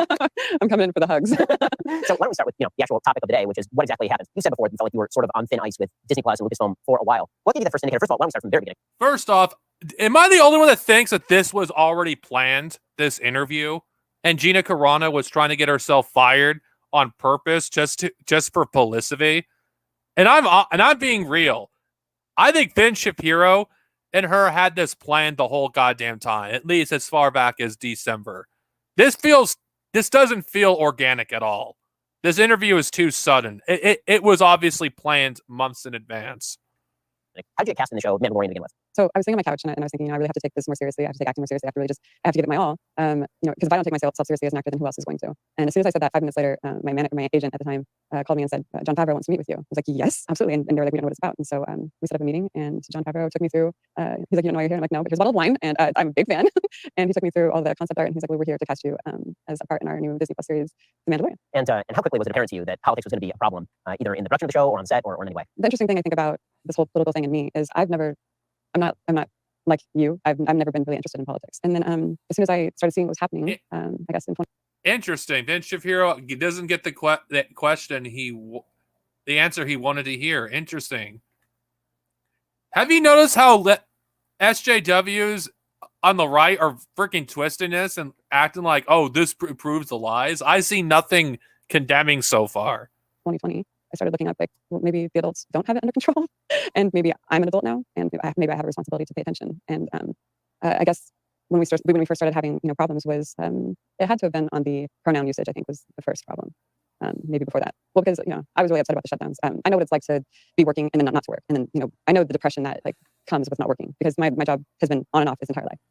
You got a job and then you sit out a year, and you got a job and you sit out, and not having a job, not having purposes, it's devastating. You go through depression. It's not consistent, and I think I do good with consistency. Can you take us through sort of the controversy over the transgender pronoun, because that was the first time you started really turning on Twitter for politics? I ended up putting beep bop boop in my Twitter bio, and 100%. It was 100% to go to the Twitter mob that was telling you what to do, and it had zero to do with trying to go after the transgender community, because I would never do that. I'm just me personally. I'm not trying to target anybody or go after anybody. And so as soon as I saw people start taking that wrong, I put right after that. I was like, no, beep bop boop was like me just saying. I always said to my friend, I was like, no, let's put something in my bio just to show I can put whatever I want in my bio, just like they put whatever they want in their bio, like Trash Panda and all this stuff, and so I just put these noises in my bio, and then there was this crazy meltdown. It was just a big, massive meltdown. All the fear. Meltdown. Okay. Most of people don't give a fuck about this nonsense. It's only this is only Twitter shit. Nobody cares about this nonsense. The anti-SJWs are just making a bigger deal out of this than there actually was. Barely anyone was making a big deal out of this. This is no. Fear and all of the stuff goes straight through your skin, and you start like, whoa, what is happening? Like, I told you I didn't mean this towards this community, and you're misunderstanding it. And it was just a shockwave went through my body. So I was like, oh, this is what this feels like. This is uncomfortable. So Disney came to you and presumably Lucasfilm and asked you to put out some sort of apology, or how did they deal with that? I had a publicist at the time, and they said, you have to put out an apology. This is messed up. This is awful. And I was like, if people knew that there was a way you can get through this, they would be really surprised. God damn it. Okay, I did say right after that tweet, I clarified for everybody, this was not directed towards the transgender community in any way. And I've also been watching celebrities apologize left and right, and it's very ingenuine. And I said, can you just give me a moment, because I'm kind of feeling emotional right now, and can I just do my own research? And so, Oh, poor baby. Oh, poor fucking baby. A woman who lives in her mansion, it has her feelings hurt on social media. Give me a fucking break. They were like, okay, yeah, do your research, but you need to get on the phone tomorrow with our LGBTQ transgender section. And I was like, I'm feeling very emotional. Can you give me a second? And they said, no, you need to do this now. And so I did. I was like, okay, you have to do it now. Then let's do it now. And so I watched their documentary, and I got on the phone with them. And they basically were, just two very gentle people. And they were like, we're sorry, you stepped in what they call a landmine, and we can tell, you're not here against us. And they actually reported back to Disney and Lucasfilm, they thought it would be a bad idea if they canceled me, or if they let this affect anything, because I got on the phone with them and I said, hey, I got on Zoom with them. And cancel you? I doubt that actually happened. I really doubt that actually happened. I really do doubt that actually happened. Disney, at the end of the day, they're a business, and you violated their contract. Owe up to it. Explained, hey, I just, I don't have any hate in my heart for anyone. I stepped in the landmine. And after that, you said before that the Disney Lucasfilm folks said that you weren't basically doing the press after that for The Mandalorian. Yeah, so we went through this really long thing where it was like back and forth. They wanted me to say this. I felt like it was ingenuine. I read out this massive thing that said, I have it, and everything. I read through it, and I was like, oh my gosh, if I put out this statement now, it'd actually be very enlightening to how I was feeling a year ago. But they didn't want that. They didn't want that. I think they thought I was already taking too much attention off of The Mandalorian, which it was not my intention. Because I know how hard everybody works on it. Because we got down to this statement within 2 words, almost 2 words. This ridiculous thing, and they just said it was not apologetic enough. And I was like, I I mean, that's what it means to work for a business. Do you not understand this? Are you really this dumb? Is it really that hard to actually do what you're told? it was shocking. Like, I want to communicate. They wanted me to get, and all these Lucasfilm employees are railing me on their websites. I mean, one of them, creative director, had a GoFundMe, and in the GoFundMe bio, it was like, this is because our ignorant actress, and and like it was like so they wanted me to get on the phone with like 40 of their LGBTQ community, not on the phone, on Zoom, and I felt like all these people, all your employees are slandering the hell out of me right now.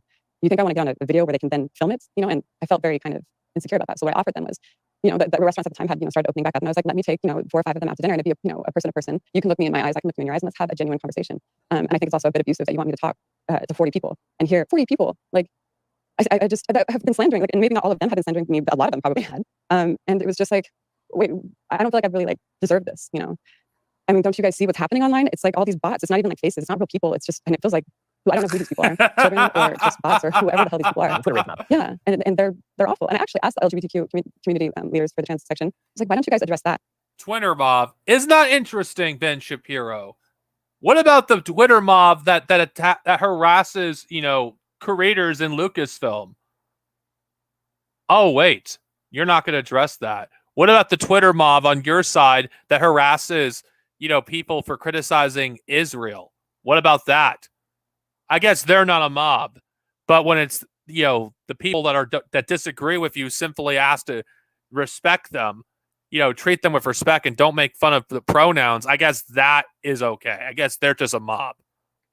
It might be healthier if you address what's happening, the aggressive push.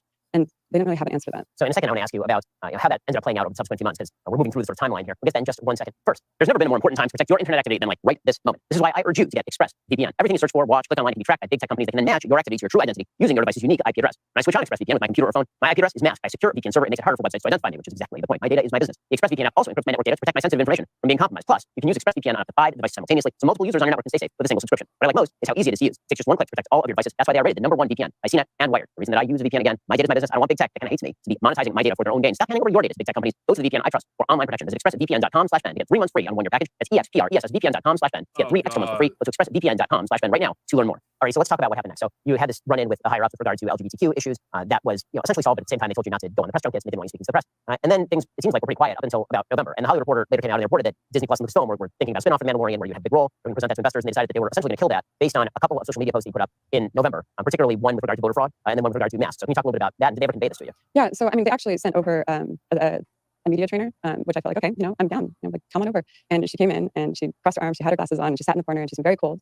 And she's in my house. And I asked her, I'm like, do you think you can take off your glasses so I can look you in your eyes and so we can have a conversation? Because, and she was like, ready to hate me, I think. And then, we went and we then sat down on the couch and we had a lovely conversation. And she said, look, you offered a logical answer to an emotional response, and that's not what they respond to. It only helps if you offer an emotional response to an emotional response. And that's what she told me. And I was like, well, I get that, but why can't you offer a logical answer? I mean, that should be your right to.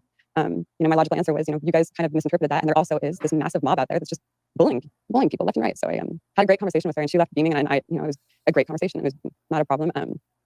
And then I don't know, I voted. and that really is, even according to the sources that I've talked to, the Hollywood media, essentially what happened is that they were still getting ready to feature you in the Disney shareholder meeting and all of this, and then decided that they were not going to do any of that. And according to people speaking to the Hollywood Reporter, they decided months in advance that they were essentially looking for an excuse to get rid of you. Had they conveyed any of that to you, or how did you find out that they had decided not to bring you on for more at Disney Plus and Lucasfilm?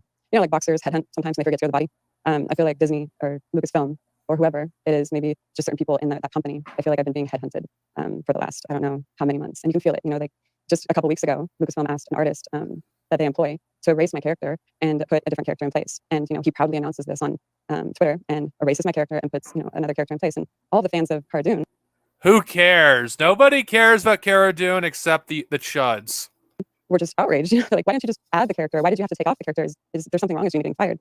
I've been through so much, and I've seen so much now, clearly, of like the bullying that's been taking place. And I saw it before.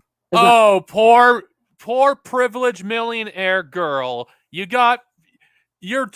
being told how to properly behave. You have to follow a contract clause that you signed with Disney. Oh, poor girl. Oh yeah, give me the fucking smallest violin, motherfuckers, please. Oh my god.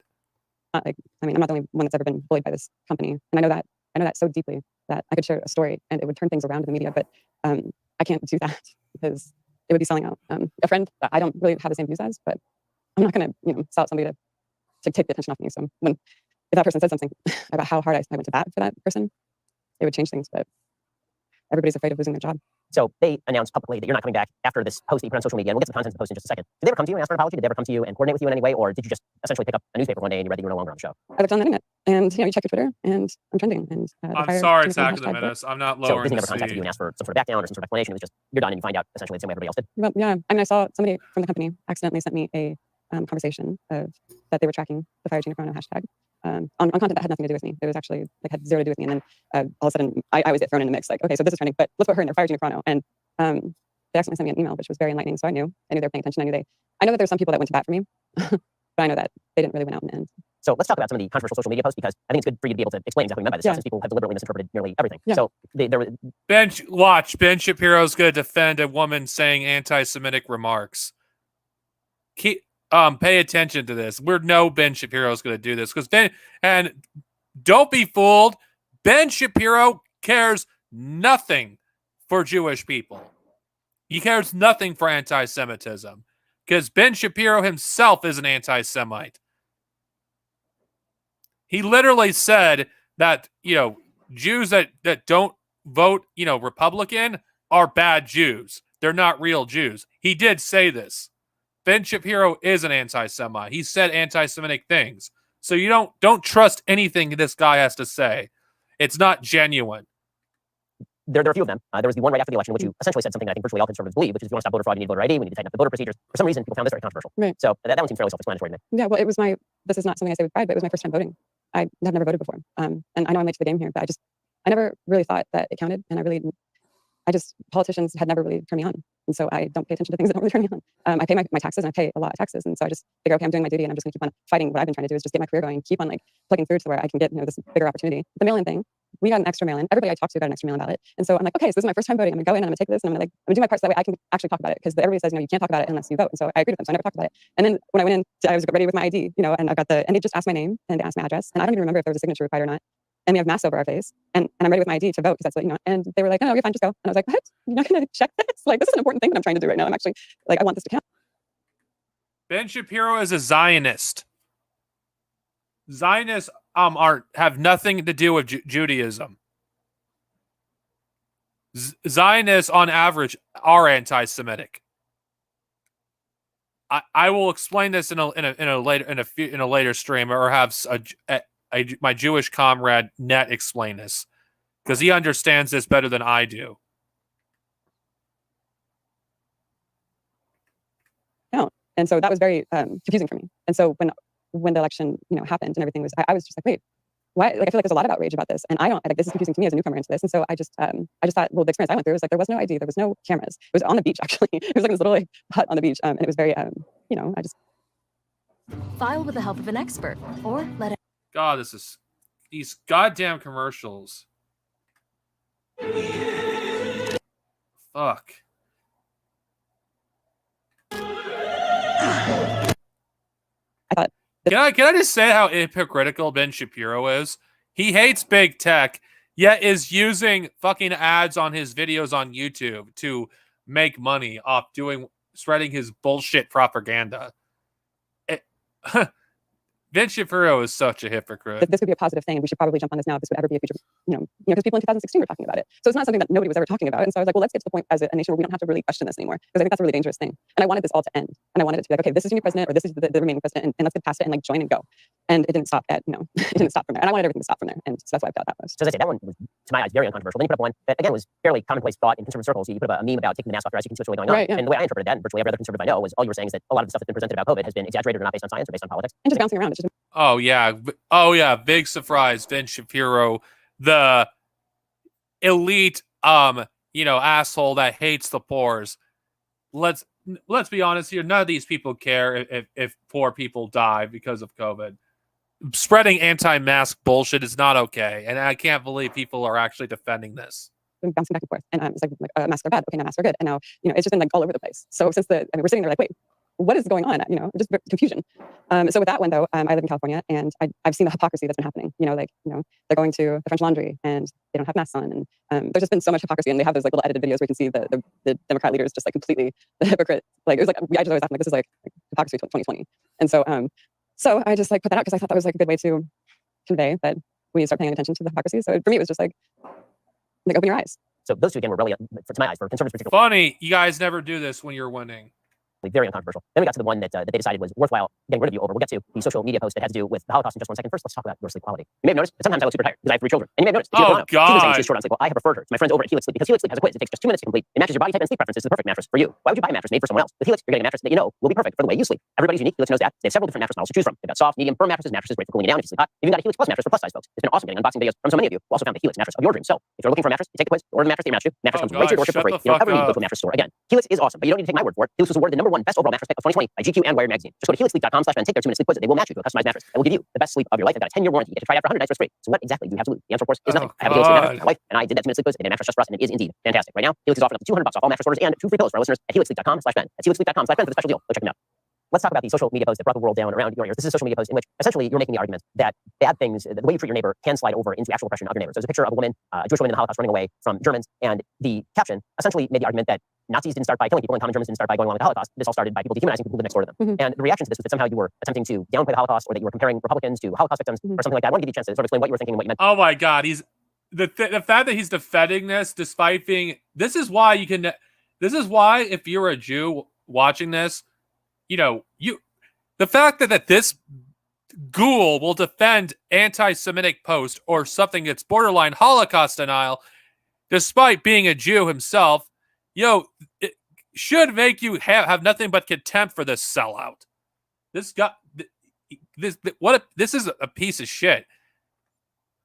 I am so inspired by the gentle spirit of the Jewish people going through that time. And you watch I think I watched this older Holocaust survivor her court case, and they found this old Nazi man, and he was old, and they rolled him in on a stretcher, and they really played this up, and she forgave him. She forgave him in court after putting her through what he did, and she faced him. And I'm always so inspired by these stories. And I always wondered how did that happen? You know what I mean? So when I posted that, it wasn't something that I felt like was controversial.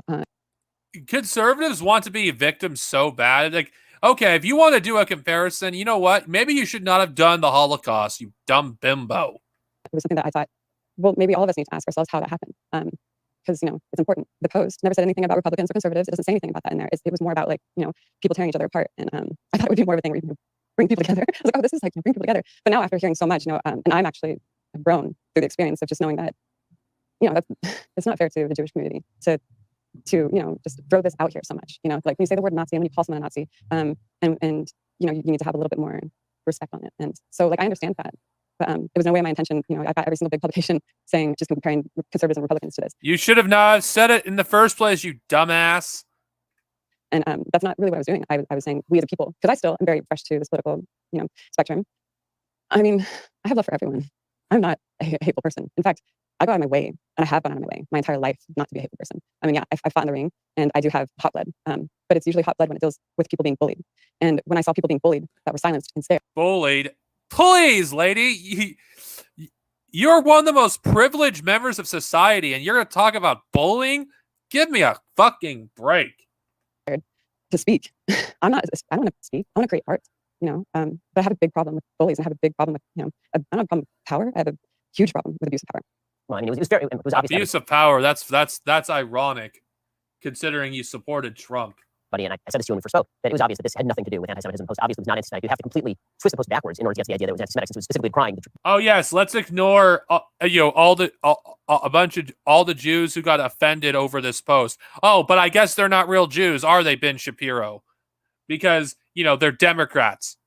The treatment of Jews is saying what happened to Jews is evil, and this should never happen again. And that's why you should be careful about how you treat your neighbor. Yeah. And, the Jewish community is, I think, properly very sensitive about Holocaust comparisons. And so, I myself on my show said that you have to be careful about when we invoke. You don't care about the Jews, Ben Shapiro. You throw your community under the bus when it suits you, and when you're in its tight spine, when you're accused of being a fascist or a white supremacist, you use the Jew card. Give me a break. Here's the thing: Disney Plus and Lucasfilm don't care how you invoke the Holocaust if you happen to be of a different political persuasion. No. And I pointed out on Twitter right away as soon as this broke that Pedro Pascal, who was your co-star in Mandalorian, the lead in that show, that Pedro Pascal had put out a Holocaust meme in 2018, in which he not only got the facts wrong, he actually posted a picture from not the American border in 2018 and called it America 2018. He then compared the treatment of migrant children in 2018 to victims of the Holocaust in. It's a real comparison, you dumbass. But then again, you hate brown people. You hate brown kids, so of course you don't care. And it is a good valid comparison. What he said is not worse than what Gina Carano said. This is the political bias, Ben Shapiro. 1941, which is absolutely absurd on every level. And of course, Disney Plus and Lucasfilm had no problem with that whatsoever. They never said anything about it. They never responded to the comparison. They never said that it was anti-Jewish or anti-Semitic to make that comparison. How can you not see the difference between comparing how migrants were treated today to how Jews were treated treated in the Holocaust? How that's not anti-Semitic, you dumb fuck. And you know it's not anti-Semitic. In any way, there's pretty obviously double standard at play here. And when there has been, I mean, they've been all over me and they've been watching me like a hawk. And I'm watching, other people on the same production, and they can say everything they want. And that's where I had a problem. I had a problem because I wasn't going along with the narrative. And you know what? I adore Pedro. I adore him. I know he said and done some hurtful things. I don't think that posting anybody's number on social media is okay. But I know that, he thinks a lot of the stuff that I post, but there's so much. You mean a public number? That's fucking doxing? Are you fucking kidding me? Ted Cruz ran away like a coward while Texans were fucking, freezing. I cannot believe it. This woman's defending Ted Cruz. What the fuck? Much love there still, and we had agreement after we realized we were a little bit politically different. We had an agreement that first and foremost, you're a human being and you're my friend first. And the two sides that, we're trying to drag us apart because we're both passionate. And that's what's been really crazy is like you see these people over here being so passionate. You see people over here being so passionate. And I love that we're just both passionate, and we think a little bit differently, I think, through our different experiences. So I know that, I know that we both have missteps on our tweets. We're not perfect, we're human beings. But he's not a bad human being. He's a sweet person. Well, I don't think anybody thinks any different. I think that the disparate treatment is the part that was kind of shocking. Yeah. Like one meme that invokes the Holocaust to say we shouldn't treat each other badly is fireable, and the other meme that compares Americans trying to deal with a problem of migrant children at the border to the Holocaust, that is perfectly acceptable to Disney Plus and Lucasfilm. Yeah. And then you saw the Do you not see the difference comparing migrant children to Jews? If you want to know how Ben Shapiro is basically a white supremacist, have you noticed the way he talked about migrants? Ben Shapiro looks at these people as subhuman.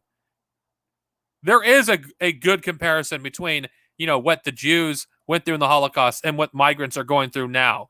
It is a comparison. It isn't fucking ridiculous. And I'm just going to say this, Ben Shapiro, little Benny boy and his fanboys, Pedro Pascal, his family had to flee from Chile, after Ernesto Pinochet got into power, and he went killing freaking supporters of an Inde left and right.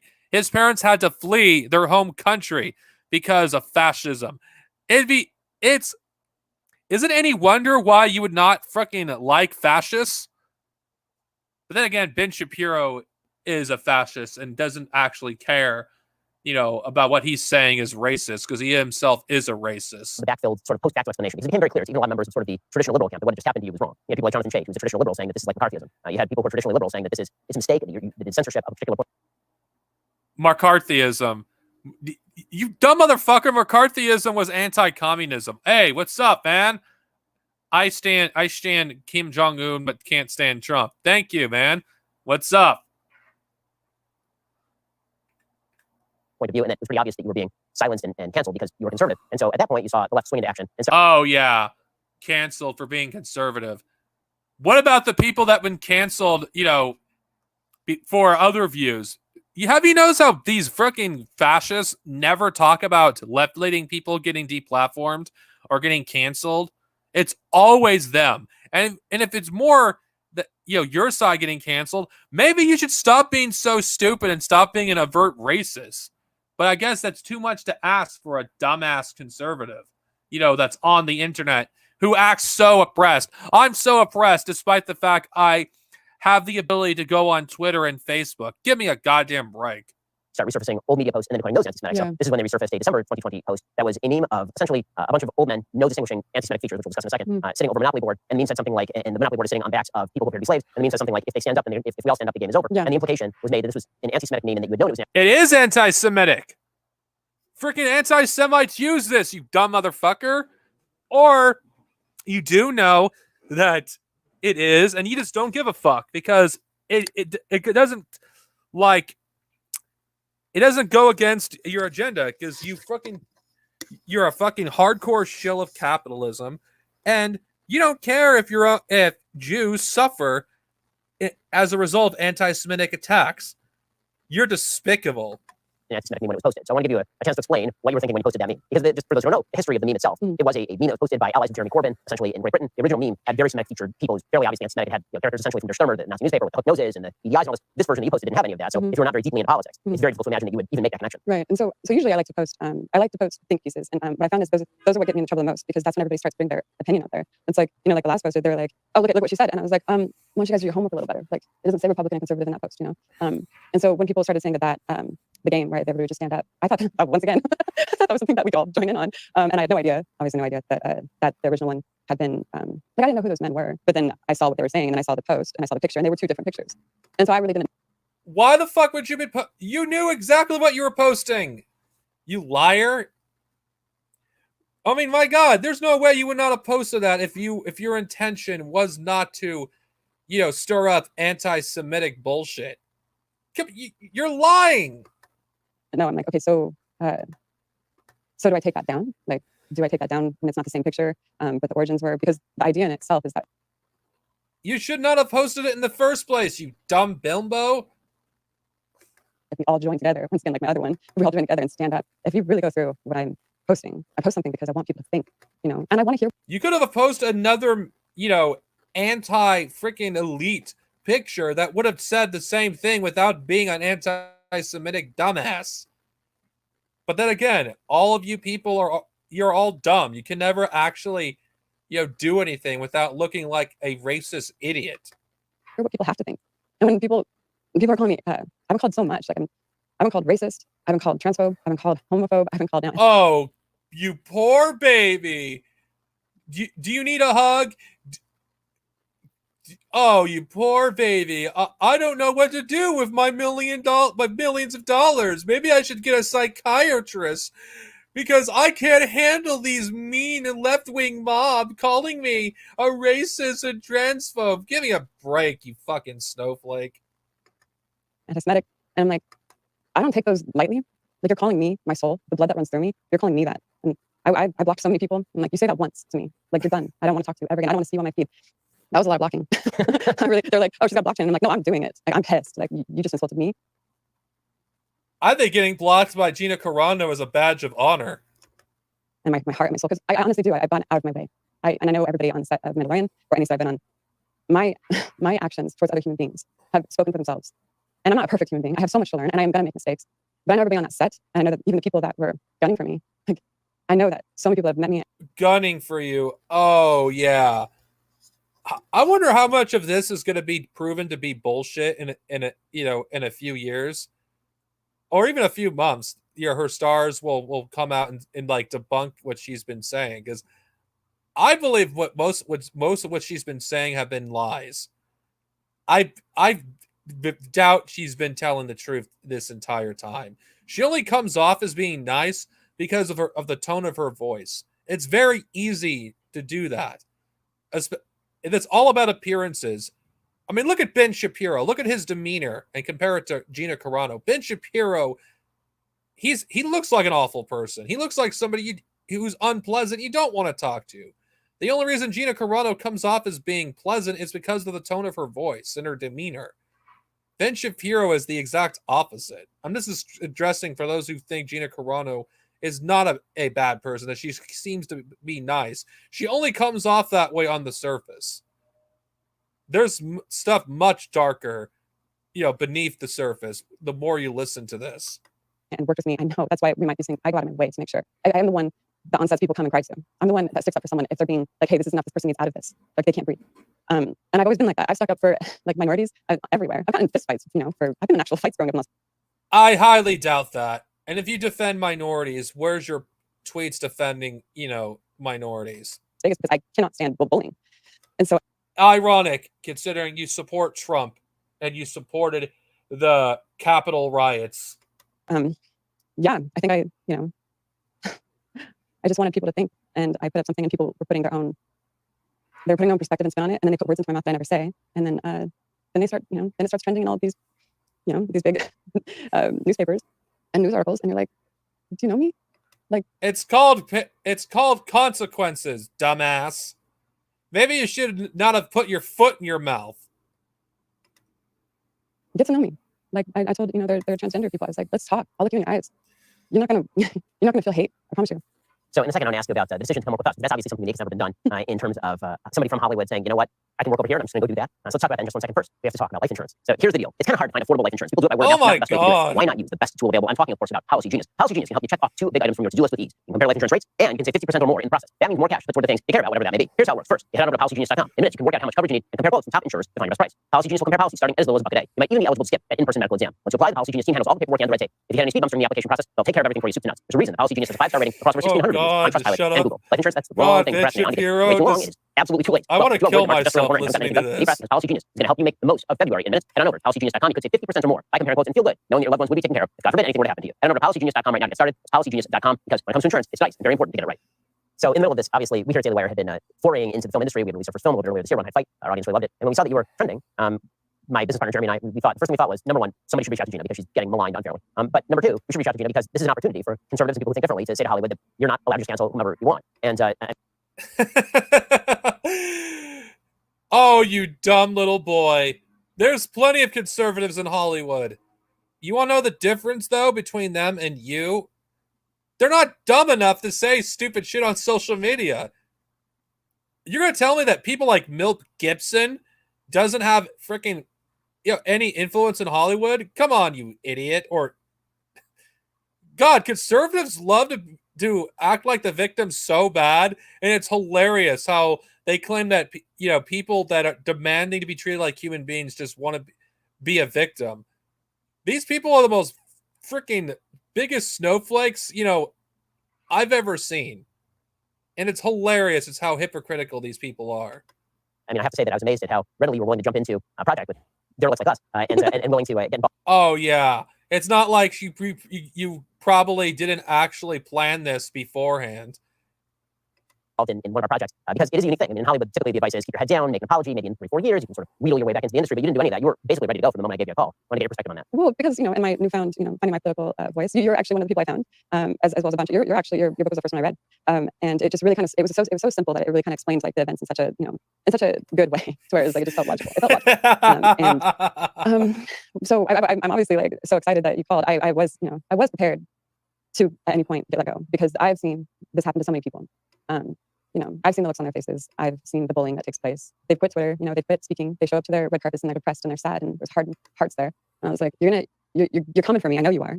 It's not they're making it very obvious through their employees that were coming for me. And so I was like, well, then I'm gonna go down swinging then, and I'm gonna stay true to myself and I'm gonna let that speak. And I think that's speaking. So yes, it's so brave.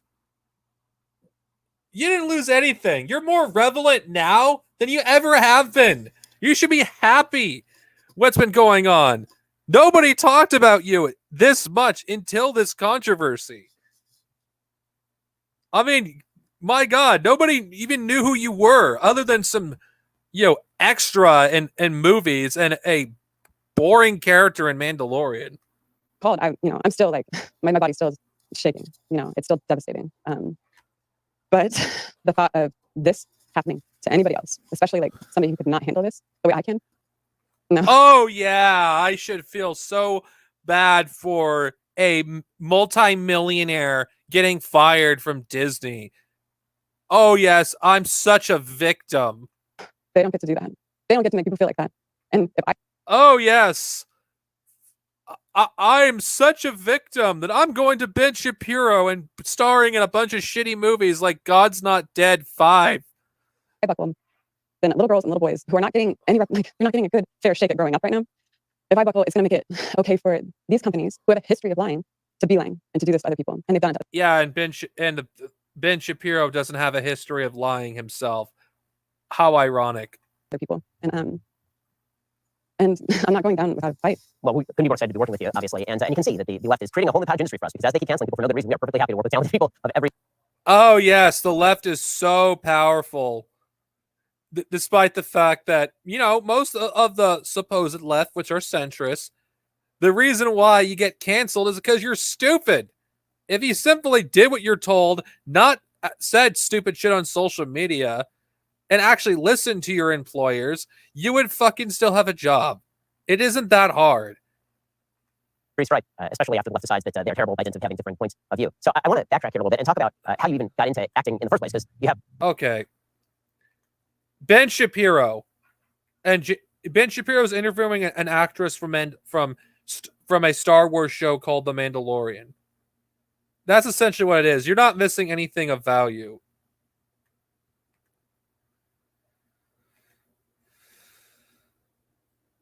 Yeah. They only liked her because she agrees with their political views. The most unique acting story that I know. You started by hitting people in the face. So why don't we start with that? Like, how did when people think actress, typically they don't think a person who used to be an MMA fighter. So for a doctor, lawyer, and my family's a lot of fighting. Okay. I think the chunk of this interview is done. Okay, I think the interesting parts that interest me are done. I don't care about the rest. Honestly. Oh my god. The chuds. I mean, how can you honestly defend Vin Shapiro or be a fanboy of Vin Shapiro when he fucking looks and sounds like a cuck? Oh god. Imagine a movie called Kim Jong-un is Not Dead. I would watch that. It would probably be the greatest movie ever made. And I hope we actually get one. The greatest movie ever made. God is, God's not dead.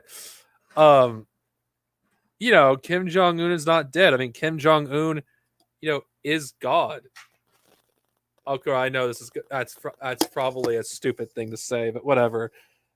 I don't take this stream too seriously. And let's see, who else can I react to? I don't know if I want to react to another thing related to Gina Carano. My god, these chuds. Holy crap. God, do these people have anything else to do with their lives besides do some nonsense? I'm not going to lie, watching that Ben Shapiro stream was kind of a waste of time, but it was honestly, considering it's ridiculous. Oh my god. Okay, I don't even know what else to do at this point.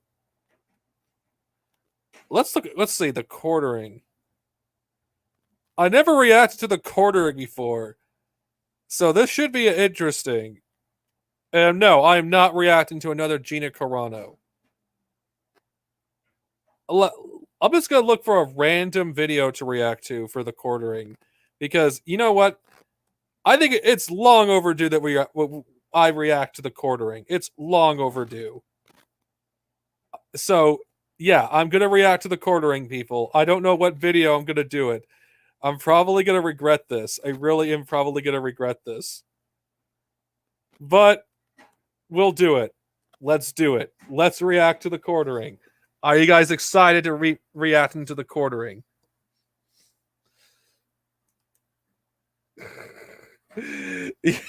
Well, we're going to do it. We're going to react to the quartering. I'm going to react to the quartering, and I'll probably regret it. I'll probably want to kill myself after listening to that cringe. But you know what? We're going to do it. We're going to react to the quartering.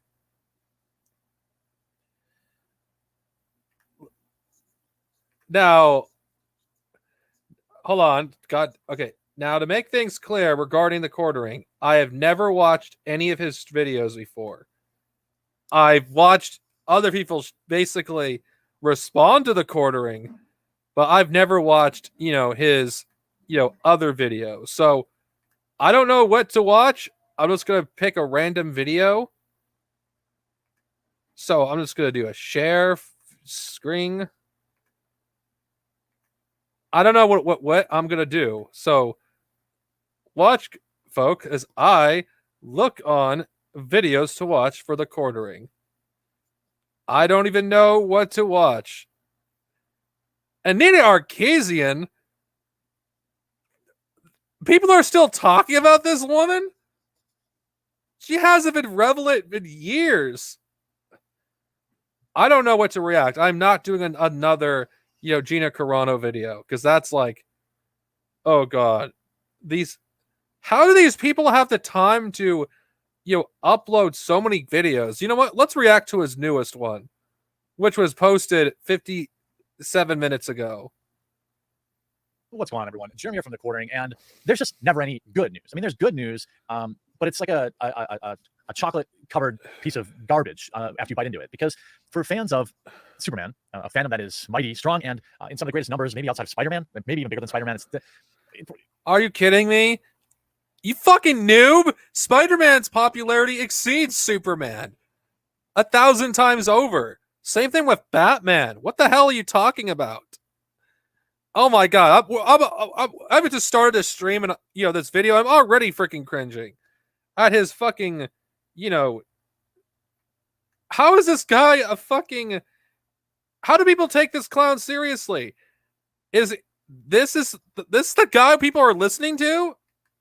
Probably would be bigger than Spider-Man if anyone gave a damn about the character anymore. If anyone cared about preserving one of the most beloved superheroes of all time, and less about like cramming a million new boring superheroes with half the abilities of Superman and none of the character depth. But yeah, I'm a checkboxes. Oh yes, Superman was never as popular as other superheroes. Where the hell have you been? Why do you think Superman freaking has been depowered for time to time? Because it's not interesting really writing about an overpowered Superman. Now, are you actually going to get to the actual point of the video?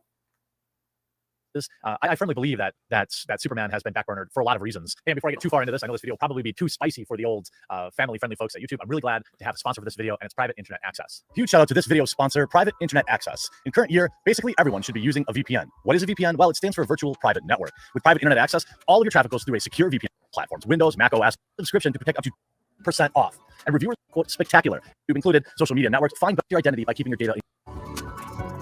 Oh my god! Almost a quarter of this shitty video was advertising something. Watch this video. Sign up for Private Internet Access. Oh god. Grammarly can help you write quickly and confidently. Oh my god, this is ridiculous. Actions make your writing mistake-free.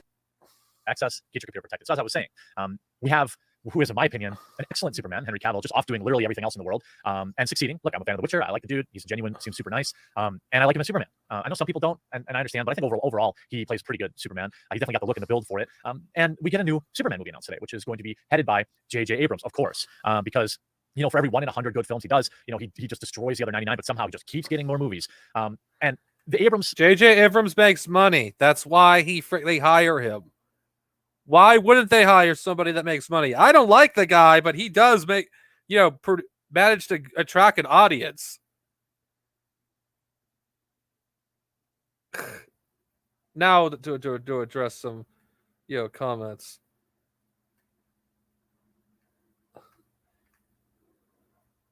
I don't agree with Superman being a Mary Sue. It depends on who's writing Superman. But yeah, I would say Silver Age Superman is a Gary Sue. That is true. There are better superheroes than Superman. Yeah, they should.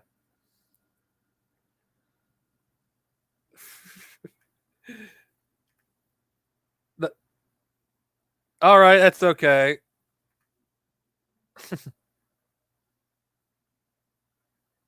Let's continue with this. Part alone is concerning enough, but when you go beneath the surface and you see who's actually writing it, it's one of the most vile people with a person with some of the most vile opinions I've ever read. A person that went after first responders on 9/11, a guy that thinks everything's white supremacy. So of course, perfect. Oh my god! So white supremacy. Like wow. This video, I'm not even at the juiciest part yet, am I? Guy to write the film for like literally the whitest superhero in history. You see even Jack Murphy here. Superman's not white, you fuck. Superman's an alien. He can be anybody. You can cast any actor to play Superman. Superman isn't even white. And have you noticed when he emphasized the word white? How are people not convinced that this guy isn't a literal fucking Nazi? They're saying Superman is about to be ended, the whitest white man of all, with all the superpowers of the universe in the hands now of Mr. Coates, who believes white power is the source of all black suffering. Yep, Superman's over or worse. It is. But again, you're fucking white, and you will not see that, nor will you. Neutered. I mean, that's and you see this, Deadline report, Superman reboot in the works at Warner Brothers with Ta-Nehisi Coates writing and J.J. Abrams producing. Now, a lot of people aren't familiar with this writer, and I'm going to make you very familiar with this writer. There's also a strong rumor that they're going to cast Michael B. Jordan to be Superman and not Henry Cavill. Who cares? based on some speculation. Here you see, Cosmic Book News saying Abrams will go with a black Superman. Could be Michael B. Jordan. Just a guess on my part, but I'm guessing that Abrams' choice for the new Man of Steel. Who gives a shit if Superman's black? Will be Black Superman, possibly played by Michael B. Jordan. Now, this has been a name that's been floated around forever to play Superman, and I like Michael B. Jordan. Nothing against him, and that's fine. It would be totally on par for every modern day superhero film. The writing seems to be on the wall for Black Superman as announcement comes during Black History Month from a site that only reports on news of people of African descent, with African writer Ta-Nehisi Coates on board to write the film. No director announced, and apparently it isn't Abrams, as he said he would be producing. So I'm guessing the WB and DC will also go with a black director. Worth a mention is that the new Superman and Lois series also introduced Black Lex Luthor during Black History Month, and Marvel likes to announce their Who gives a shit? Black Panther movie during February. Black Panther was released during February. In Deadline's article about the news of the Superman reboot, it seemed they made a point of mentioning that Michael B. Jordan is working with Ta-Nehisi Coates along with Black Panther writer Ryan Coogler. So again, the writing seems to be on the wall for Black Superman. Jordan is also involved who really gives a shit? Why is this a problem? Why is this a problem? Unless you're a Nazi. But he's at DC as he's producing the Static Shock movie. Of course, with Superman seemingly getting race swapped, the question is going to come up, will it be race swapped? Superman is fucking an alien from another planet. He isn't fucking white. SJW version? Well, as we all know, Hollywood likes to replace characters and promote its certain agendas. So I suppose the good news is that Abrams and Coates might be going with a multiverse version of Superman, which could mean Henry Cavill could stick around as Superman in Shazam, Black Adam, etc. The Black Lex Luthor also looks to be a multi-version, unrelated to the Superman reboot, as far as we know. Further quote-unquote good news could also come. Who gives a shit? From Michael B. Jordan, who previously made it clear that if he did play Superman, he wouldn't want to play the original version, Kal-El, but possibly a black Superman from the comic books, Calvin Ellis, who actually goes on to become the president of the United States. There is comic book lore for a black Superman. It's not like one of those lazy swaps. Now, we all know that this is only a cherry on top, but hey, there's been a million actors that have played the Joker. Could a black man do it? I'm sure. And that isn't dismissed out of hand as bad. You just want the right person to play the role, and you can build the film around Calvin Ellis. And oh yes, but you still have an issue. You're still going to make it an issue.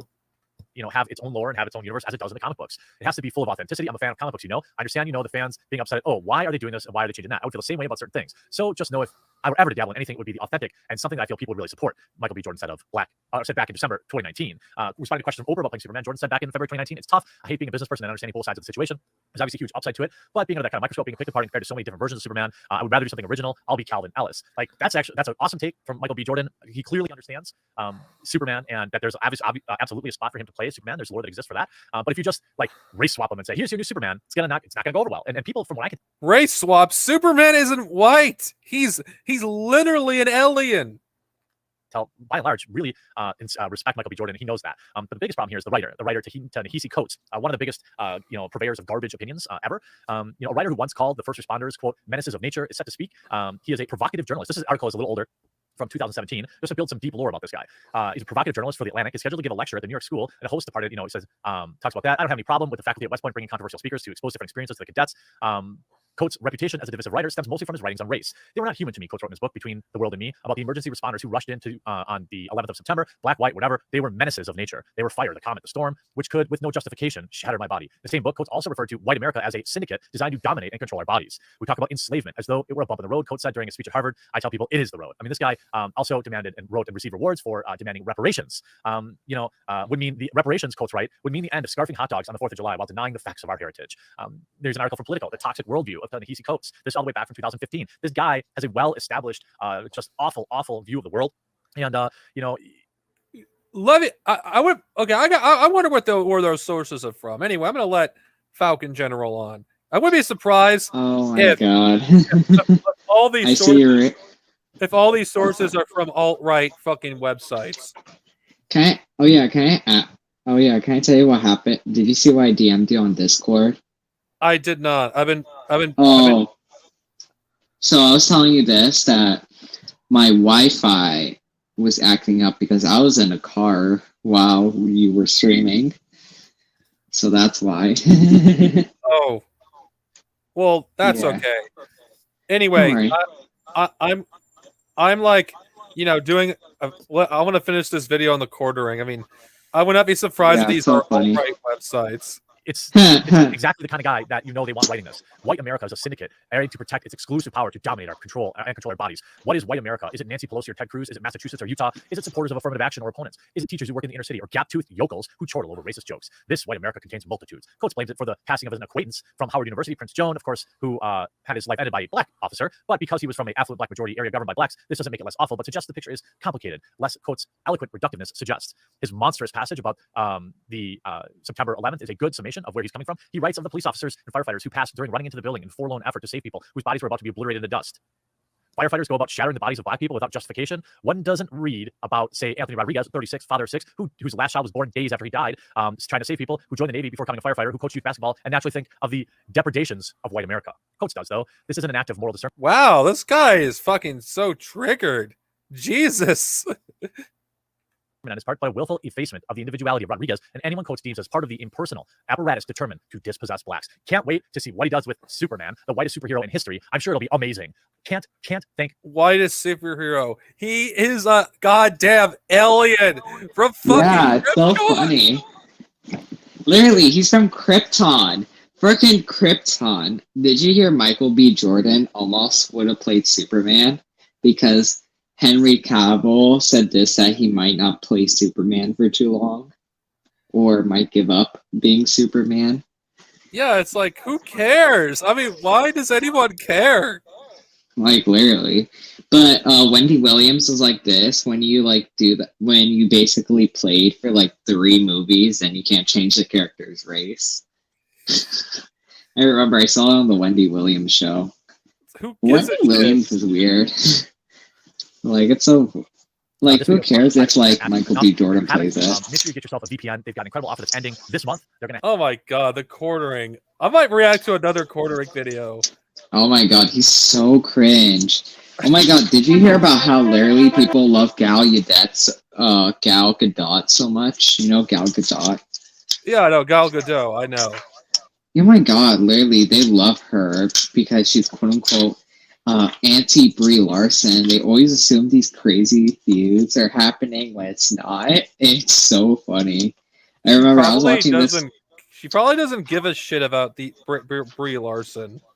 Yeah, and also, the one thing is, literally, even the Cravernacle did good reporting on this. It's so funny. And the Cravernacle called Gaddafi a fascist, and I'm like, what? Gaddafi being a fascist? Gaddafi's based. Don't mess with base Gaddafi. Wait. Who said Gaddafi was a fascist? The Cravernacle. He's a Corbynite. Yeah. What fucking cringe. Also, I heard he's also Irish. What a fucking idiot! It's so funny. Oh hey, I stand Kim Jong-un, but can't stand Trump. I really would like you on a stream. I really would. I'm dead serious. Me too. I would love to talk to him as well. I would like you on a stream. Don't worry, we'll try to get you to North Korea. We'll help you. Yes, we should. We're gonna smuggle you to the DPRK. I say, let's do a GoFundMe to and fund, make some funds to get him to North Korea. I'm not joking. I'm serious. We should do it. Yeah. Oh my god, this is kind of funny. I also had a joke I made saying this. Hey, let's try doing this. Let me see. Let's try doing. Oh my god, since my friend I'm okay said this, that he got connections to the Syrian Ba'ath Party, I'm like, oh, can you get Assad on my show? And then I had this other idea. How about let's get Assad on Evox and Hinge? Charles. That would be so funny if that actually happened. I'm just looking for some videos to react to. Okay, should we do the Anita Arkizian one? Just for shits and giggles? Oh yeah, just for shits and giggles. And then let's do this after. Let's react to unnatural vegans anti-capitalism is anti-vegan. What the fuck? That's ridiculous. So funny. I'm not even vegan, and some Gonzalo was trying to convert me to veganism. What the fuck? Oh, this is an old movie, but about literally a 50-foot woman, but put Anita Sarkeesian's face on it. What's Wonder Woman? Jeremy here from the quartering, and that's right. She's back from the depths to demand quote-unquote consequences, and I want to focus on that particular consequences for J.K. Rowling? I don't have any problems with that. Yeah, that's based. Fuck J.K. Rowling. She can go consequences fuck as it pertains herself to and the die in outrage mob, a the cancel hellhole. culture mob that is still run by the same people that you'll roll your eyes about. You'll say, stop making videos about these people. Krypton was made in the USA. He. Oh my god, that's kind of funny. The outrage mob, isn't that exactly what you are? Like literally, it's so funny how like mad he They breathe gets. because you give them oxygen. While that's true, the problem is they still retain a significant amount of power within the institutions that are susceptible to cancer. Oh my god, that's so funny. We have so much power. See, oh my god, I remember there's this dumbass Trump supporter on Storyfire. He said this dumb crap, like saying this Marxists hold a lot of power. And like literally, and when he said this, that Joe Biden's a communist, and I said, no, he isn't. He's like, his son is literally in bed with the CCP, the Communist Party of China. I said, China's not even communist. Like, dog, that makes like, how is Joe Biden a communist? Like, you're telling a communist that he's a communist. Like, what? If anything, Joe Biden's a fascist. Yeah. Oh my! Oh, hold on. I'm gonna. She betrayed George Lucas. Oh my god. Oh my god, I have actually, oh my god, I want to show you this figure, this like actual clay figure of this character that I have for my Star Wars fanfiction. Oh shit, where is that fucking thing? I want to continue with. Let's continue. Yeah, with the video. keep continuing with the quartering and shitting on him. Thank God. We saw just yesterday, that there was 10 articles all published within an hour or two of each other, all trying to get this one dude fired, and it's just so enraging. That's why I try, as a content creator who tries to, prides themselves on pushing back against this stuff. That's why it's so important. I always talk about my Discord server, and I always talk about like my subscribe star. I know it's crazy when you look at a YouTuber who has 1 million subscribers and like, why do they need a subscribe star? This is why, and I link it in every description. I hope today will be the day you become one of my backers there, because that is the single most powerful way to keep this channel. I feel bad for your dumbass supporters giving their hard-earned money to a fat fuck like you. I want to take a look at this particular quote, and also unions that came out against. In fact, let's talk about this union first of all. So Code CWA, which technically is a union, as pointed out here by Lau. Can someone please explain why an account purportedly connected to the Communications Workers of America is endorsing Anita Sarkeesian's attempt to get someone fired from a job? Now, the interesting thing here for me is, bizarrely enough, I'm not a pro-union guy. But I thought one of the unions, like, of course you're not pro-union. You're a fascist. You're against workers organizing. Okay. Oh my god, I remember. I literally talked about this, like how the quartering defended Nazis on Storyfire when he started appearing on Storyfire, and literally people said I was a Nazi or something like that. He literally is. Like, it's so funny. I call that bullshit out. Like, he's defending Nazis. It's like, you're defending that. You're a Nazi. Like, oh my god, them fuckers. But those fuckers are a bunch of kids. Yeah, let's continue with this. And you see here, they retweet. We wonder how many workers have suffered because of this type of toxicity. This type of toxicity has been allowed to go unchecked. And what exactly is that toxicity that you might be wondering? Well, it's a guy's YouTube videos from 3 years ago. Obviously has zero evidence, please. Impact on individual employees in a workplace that they can choose to not watch it. But this is a union worker retweeting what can only be described as a threat, in my opinion. These people don't want those whom they disagree with to just suffer. They want them erased. They want them buried. Isn't that what you are all about? I mean, seriously. Oh my god, the guy is like so, like, the quartering is so annoying. Bold language, but this is, I covered the Kawaka situation bold. where he was canceled for, taking his own life. That's what these, in my opinion, that's what these creeps want. By the way, if you haven't yet subscribed, please do click that red subscribe. Oh yes, demanding better wages and better working conditions. That's such a bad thing. Yeah, ooh, scary. Oh my god, I'm gonna have a better job? Scary. Yeah, this fat fuck probably doesn't even work. I don't think he worked a single fucking day of his life. It's so funny. He looks privileged. He is, because he's white. Helpful, and it's the only way you'll find my videos. Even Eric Kane, who is a generally lefty-leaning guy, but has solid takes against outrage culture and solid takes on video games, puts out in response to a now deleted tweet that I showed you. What toxicity? Who's Eric Kane? A couple of years ago with some opinions. Dude is calm. He's probably like Tim Pool, a fascist that that claims to be a leftist but actually does fascist talking points. Oh, maybe that's why. Collected and friendly, not ranting or raving. Now people are, quote, suffering because of this. This is madness, irresponsible madness. You can see they've, of course, deleted that tweet. Now, what is the exact tweet in question? Well, it's this quote. No, this a quote tweet of the Kotaku article. Hogwarts Legacy lead designer used to run an anti-social justice YouTube channel. Again, he made some videos, from what I understand, and they don't like that. When did he make these videos? 3 years ago. And what do these videos have anything to do with his current development project on Harry Potter? Nothing. So Anita replies, I'm happy to say that even though, this is her rewording it, I'm happy to say that even though I disclosed my hateful, misogynistic, and regressive YouTube channel to Warner Brothers Games, it didn't appear to be an issue for them. This is a riff on the lead designer's comments. She then goes on to editorialize and say, and I get to continue being a successful game designer on a major project with no consequences. Let me be very clear with that last sentence. Like, you can have all the snark you want about how you disagree with his statement, but that last sentence is everything you need to know about these people. And they'll probably get them fired, by the way. 20 articles written in mainstream press all the same day, creating immense pressure for WB Games. We've seen this play out a million times before. I get to continue being a successful game designer. So the implication here is the guy made videos 3 years ago that you don't like, and you want him terminated from his job. And you also want, quote unquote, isn't that what you want for Kathleen Kennedy? Yeah. Literally, even Kathleen Kennedy, like, they act like they defend the EU so much, but they don't actually, and they always praise Dave Filoni, even though he changes up things from the EU. Like, I like stuff from the EU, but I like some of the new changes a little bit. Well, that's a discussion for another time. Yeah.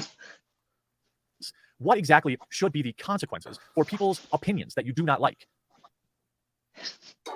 These days, here's there what I is was a talking lot about. of balance. I wonder what he's going to talk about. Oh my god, so funny. He's like, oh my god, cancel culture, yada yada yada, feminism. Ever be defined by their worst moments in life? Look, there are videos I've made that I no longer agree with or that I'm not proud of anymore. Videos from 2 or 3 years ago. And there have been times I've thought about deleting them because I no longer agree with those positions. But I don't think he has any regrets at all. I don't think so. He has no regrets. By the way, this guy got banned from Magic the Gathering. Oh yeah, because he was harassing some woman, and I think like some sexual assault allegations also were against him as well. Yeah, so this fat motherfucker got banned from Magic the Gathering. Like, how the hell did he get banned from Magic the Gathering? Oh my god. And literally, this guy almost got harassed and all this shit for calling it out on YouTube. Yeah. Oh my god, can I tell you what? Oh yeah, after we were done reacting to this and we're getting to reacting to another video, can I tell you what happened in the infrared server? Because I got a ton of shit. Okay, not on stream. Okay, I'll tell you privately. All right. Let's continue. And ultimately, because they keep, first of all, I wouldn't normally care. I make, 1,000, 2,000 videos a year or whatever. I wouldn't normally care, but the fact of the matter, 2,000 videos a year, fucking Christ. Oh, jeez.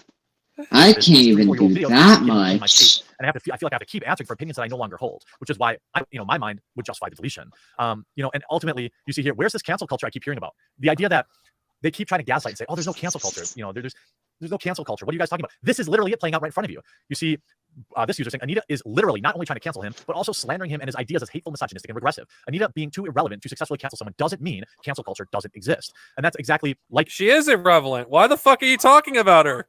That's exactly what I'm trying to say. And she doesn't even have like 1 million subs and followers that all these fuckers have. Heavily moderated Twitter feed. Sit down. I guess you ran out of attention this month. Here's Colin Moriarty saying, what specifically do you take umbrage with? Is there a specific video or statement he made? What should his consequences be? Would you like to come on Sacred Symbols to talk about the situation? If so, I can have my producer reach out to you, work around your schedule. That's never going to happen. I'm telling you that these people, the consequences that they want is the total destruction of everything you care about. They want you Dark Synovia, he got banned from unable to ever banned 4 sec. Oh wait, there's a comment that Louis Gaming just showed on the live chat about the quartering. He got banned for sexual harassment. He said Adora / She-Ra in She-Ra 2018 was ugly because of her flat chest and defending Lolicon. He's gross and a creepy ass fucking man. I would be surprised if he's a closet pedophile. Harry Styles, yes. Harry Potter, no. Make no mistake about it. That's what they want. I've been dealing with these people for over a decade. I've been reporting on Oh them for the my last 7 God. years. I consider myself an expert on cancel culture. All right, expert. Yeah, he's an expert because he does the cancel culture against Anita Sarkeesian. Like, oh my God, fucking legalize since the new Anita Sarkeesian. Toronto, who have been canceled, and we saw this with Al Kawaka and his tragic end. That's what they want. They won't say it out loud, but that's what they want. It's the same reason there's very little value in deleting tweets, because if you delete the tweet and acknowledge your mistake, they just post the screenshot of the tweet endlessly to drive you to madness. That's what they want. It's about control, and it's about smiting any possible ideas they don't like. To put again, to remind people, this is about a dude who's making a video game who made videos 3 years ago a few people don't like anymore, and they want his life ruined. Do not participate in this kind of stuff. Fight back against it. Support content creators who would stand up against it, not just myself. Oh my God, it reminds me of how like Voshites, they go like this, like, oh my God, Vosh said the tactical N-word in the past when it was literally fucking 10 months ago. Like, it's so fucking funny. Like, I remember I posted this like meme saying this, Angela Davis, please support Marxism Leninism for the emancipation of black people. And then the Voshites, shut the fuck up, Angela Davis, stupid ass tanky. Vosh, N-word. Yes, Comrade Vosh, glory to the market socialist co-ops. Oh my God, that's what Voshites would fucking do. Here. Oh shit. I'm trying to see the chat, but it's keep glitching a little bit. Vosh fanboys are fucking the worst. Oh my God, they harassed like my two friends, Bantu Anaku and Halfer, for calling out Vosh's racism and shit. But let's keep reacting. Wait, what so I don't get off. Wait, okay, I gotta react to this video. This is too glorious. What? Oh, you'll see soon enough. It's dumb, and I have to react to it. Oh shit! It's gonna be funny. I believe it. It's not gonna be another quartering video. Oh, is that the unnatural vegan video I talked about? Oh, we'll do that one next. It's just Okay. I gotta give my audience somewhat what they want, and it's the stupidest shit ever. And I don't want to do the quartering again. Oh, sorry. Okay, I don't want to do the quartering a third time. So, guys, I'm gonna give you guys another treat. Geeks and Gamers. I'm reacting to that clown next. I don't know what the hell we should expect from Geeks and Gamers. It's probably gonna be really bad, but what the hell? I mean, I can't believe I used to watch this clown. So, okay, I'm about to share. I don't know what happened. Oh, sure, I can do that. Sorry, Falcon. Just give me a second. I'll give it. I'll DM you on Discord and just give it to you that way, because it'd be much easier. It's like, Jesus, this stream has gone on longer than I expected. As for everyone else, sorry. I don't know what the hell this stream is. In fact, I don't know if I want to make this a monthly thing, because it's like, it's too good for this to be monthly. I mean, I'm actually really having a fun time doing this. Now, I'm just gonna... Yes. Okay, guys. Be prepared. You're about to suffer through Geeks and Gamers. Oh God, I used to watch like some of his videos, but I never actually watched a lot of his videos and a lot of his shit. Oh boy. We're about to suffer through Geeks and Gamers. Oh my God. We're going through memory lane. Oh my God, it's so funny. I dedicate this video to every single person that has cried and whined and spent days and weeks and months just complaining about Jeremy from Geeks and Gamers and the grifters and the people that are pushing hate and negativity. I dedicate this to all of you because you're all losers. You are not Cobra Kai material. You're not Geeks and Gamers material. You are NPCs. You are controlled by the mainstream media and big tech and the Hollywood overlords. You don't think for yourself. You don't have a working brain, because anyone that has been paying attention to what's going on has seen. How ironic that you say that. You're... You guys fucking pushed Fox News for years. Can you not understand the irony? Oh my. Fox News is mainstream. What? How can you not see that? And as for It's so NBC, funny. all you people sound the same. Yeah, they say the same shit, same day. Anyway, let's continue. That this is what the plan was all along, to destroy everything, You see little elements here and there, but finally, when you get red pilled, you really wake up. And I got red pilled after the last shot. I didn't see a lot of this. Now, again, I noticed red pill, motherfucker. You know what's the actual red pill? The red pill of communism. That's base. Yeah. You know what you did? You took the red pill and the blue pill at the same time. No, he took the blue pill, actually. You live in an alternate reality. I mean, by God, you still fucking buy into this nonsense that... Oh my God. It reminds me of Jinx Monsoon, where she made that meme where it's like, delusion.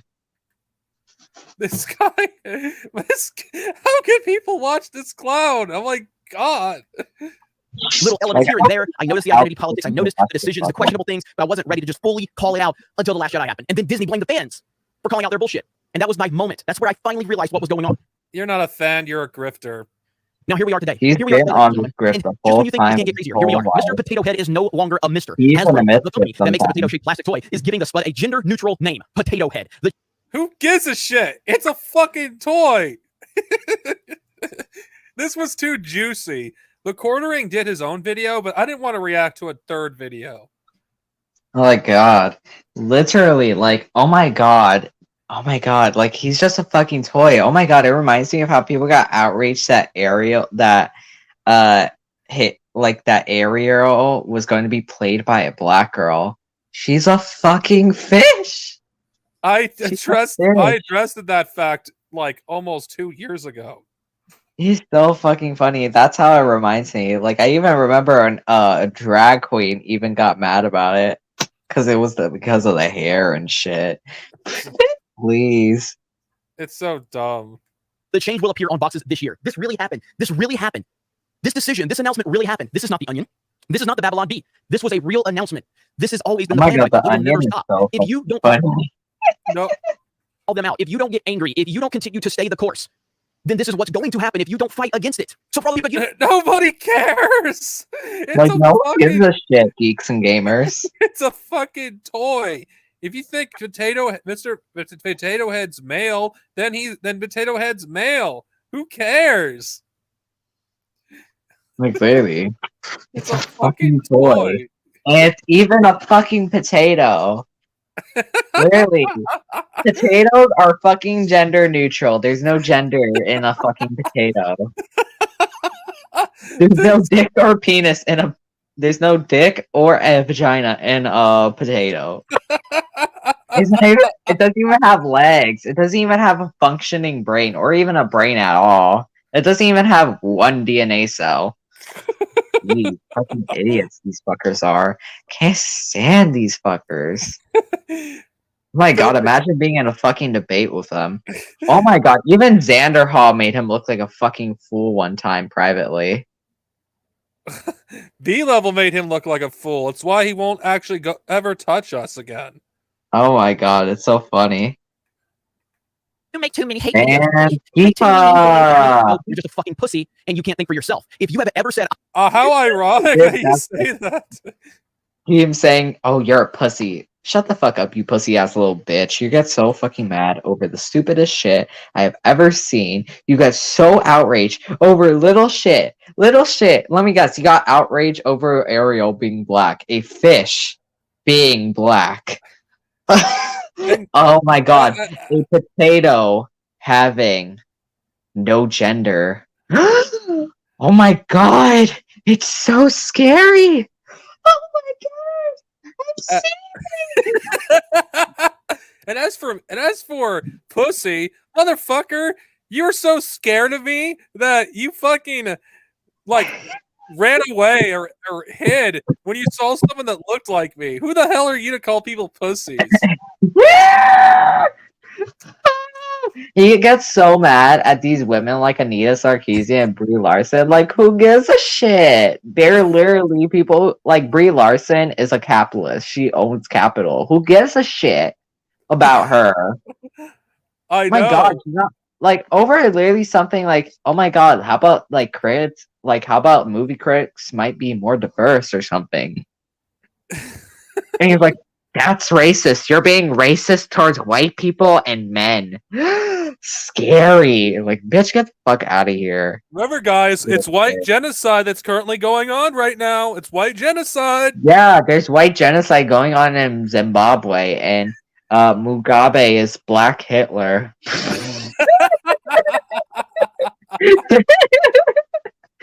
Oh my god, I remember Finball did a reaction to this fucker named Lewis, who literally said this, that, oh my god, you guys got mad when you guys called me a racist Nazi because I called out white genocide in Zimbabwe.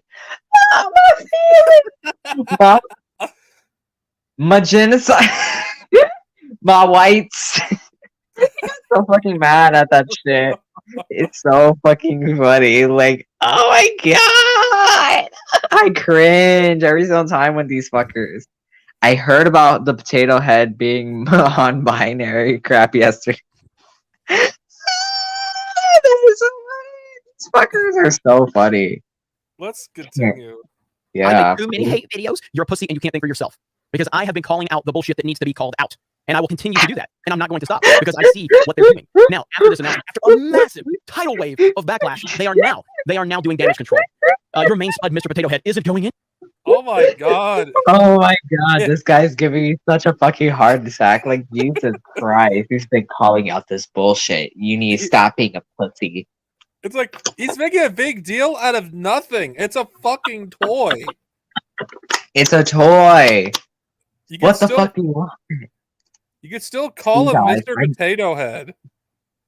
And it's a potato and a toy. It's plastic. It's plastic. Like, it's literal plastic. Like, why the fuck should we get? Like, why the fuck do you care, geeks and gamers? Like, why the fuck do you care? Sometimes I like going into this culture war stuff. It's This funny. is not a fucking hill worth dying on. No, regardless how you feel about this. Yeah, so funny. This is an example how pathetic the Phantom Menace is at this point. That they're getting triggered over a goddamn toy for toddlers. Even my little sisters play with those toys. Like, Jesus Christ. My god. Did you know? Oh my god, if you told my sisters, did you know that literally Mr. Potato Head is non-binary? And they'll be like,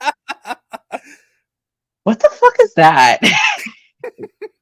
Like, they wouldn't be like that to his fucking face. They'll be like, bitch, what the fuck are you saying?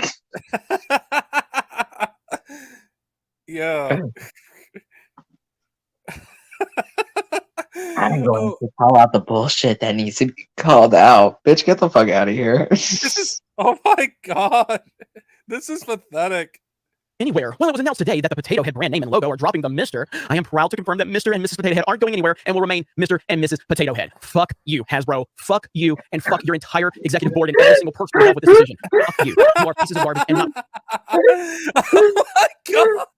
It's a fucking toy! What the God. Fuck you, Hasbro. Fuck you. Oh, and I can't believe people in his audience, like, They you know have what? a circle jerk over the most stupidest shit. It's so funny. We gotta look at the comments after this. We literally do. We got to. I think those are NPCs. I think all of his followers are NPCs. There's no way people are following this fucker. There is no way 200,000 people are watching this fucker. One single person with a working brain believes you. This is damage control. And they will continue. They will continue to try to push this nonsense. They basically overstepped today. The public reaction was too much. The public response was too much, and they have dialed it back. But trust me, they plan to continue to do this, to destroy everything. Like, think about it. Think about watching Toy Story. By 2021 standards in the social justice world, Toy Story is problematic. Toy Story is problematic to these people. These people are insane. They are truly demented and twisted. Who gives a shit about Toy Story? It's about toys. It's about toys, dog. Oh my god! I never heard anyone say anything that Toy Story is problematic. What are you talking about? I don't even know which SJW or a liberal was talking about Toy fucking Story. Like, I don't give a shit about Toy Story. Like, my sisters play with those toys and literally even watch Toy Story a lot. Gives a shit about Toy Story. Oh my god! Mr. and Mrs. Potato Head are non-binary. What's next? Woody is transgender. Oh my god, is Buzz Lightyear a transformer? Oh my god! That is so scary! Oh my god! My toys! Mr. and Mrs. Potato Head existed long before Toy Story did. Yeah. Oh, I never knew that. They did. It's so dumb. They It's have so problems. fucking funny. And a lot of these people that are controlling everything from the corporate level are just looking to push agendas. And they're looking to take advantage of weak-minded people. And that's how we have ended up in this position right now. Weak-minded people? You mean like you? Oh my god, he's so weak-minded as fuck. Oh my god, I know what agenda they're pushing. For you to fucking respond and have a circle jerk over this shit. Oh my god.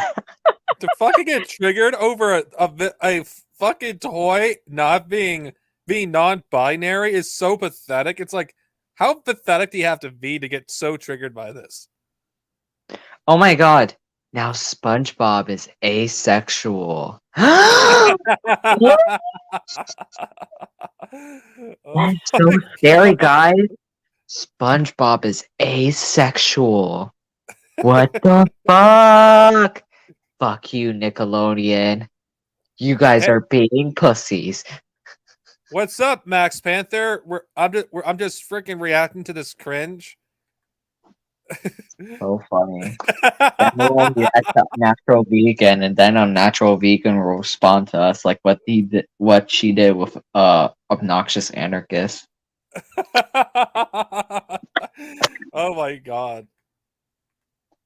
These people are insane, and they will not stop. They will not stop at anything. The insanity is off the charts. The insanity is off the charts. I just saw a tweet, and I've kind of been responding a little bit. What the fuck? I cannot believe that he's making it such a big deal over a goddamn toy. Oh my god, these people are so weird and so funny at the same time. Jesus Christ. I gotta edit this as a separate video. This is fucking gold.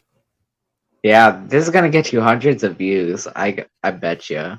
No, it's just like I've thought about titling it Geeks and Gamers has a meltdown over a toy being non-binary. Oh my god, make it this. Geeks and Gamers has a meltdown over a toy. Hell, you can post it on your channel if you want. It doesn't matter. Either way, it's fine with me. Alright, I'll try. I'd have to screen record this whole stream. I'd have to screen record some parts of the stream to be able to do it. I'll just wait a day from now. Anyway, let's continue with this cringe. Yeah. Bit like that's what I responded with Hasbro, because they're clowns. We got this person here. Stop calling your female colleagues smart or clever or brilliant. It's sexist. So I responded. We really appreciate all the smart, clever, and brilliant ladies at Geeks and Gamers, because you're never, ever, ever, ever, ever going to win with social justice. It is an endless rabbit hole. What ladies even work at Geeks and Gamers? I don't even believe anybody works at Geeks and Gamers. He does have actual employees that work for him. Oh my fucking god. Why would fucking anybody work for this douchebag in the first place? What a fucking douche. Like, who would work for this fucker? I don't know. And also, who would even marry this fucker and have a child with it?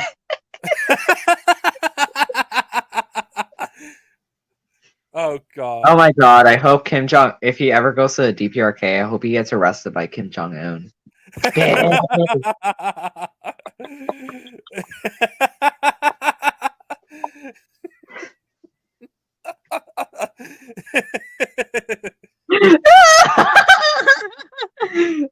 At the Falcon General, Steven Spielberg did confirm that SpongeBob was asexual.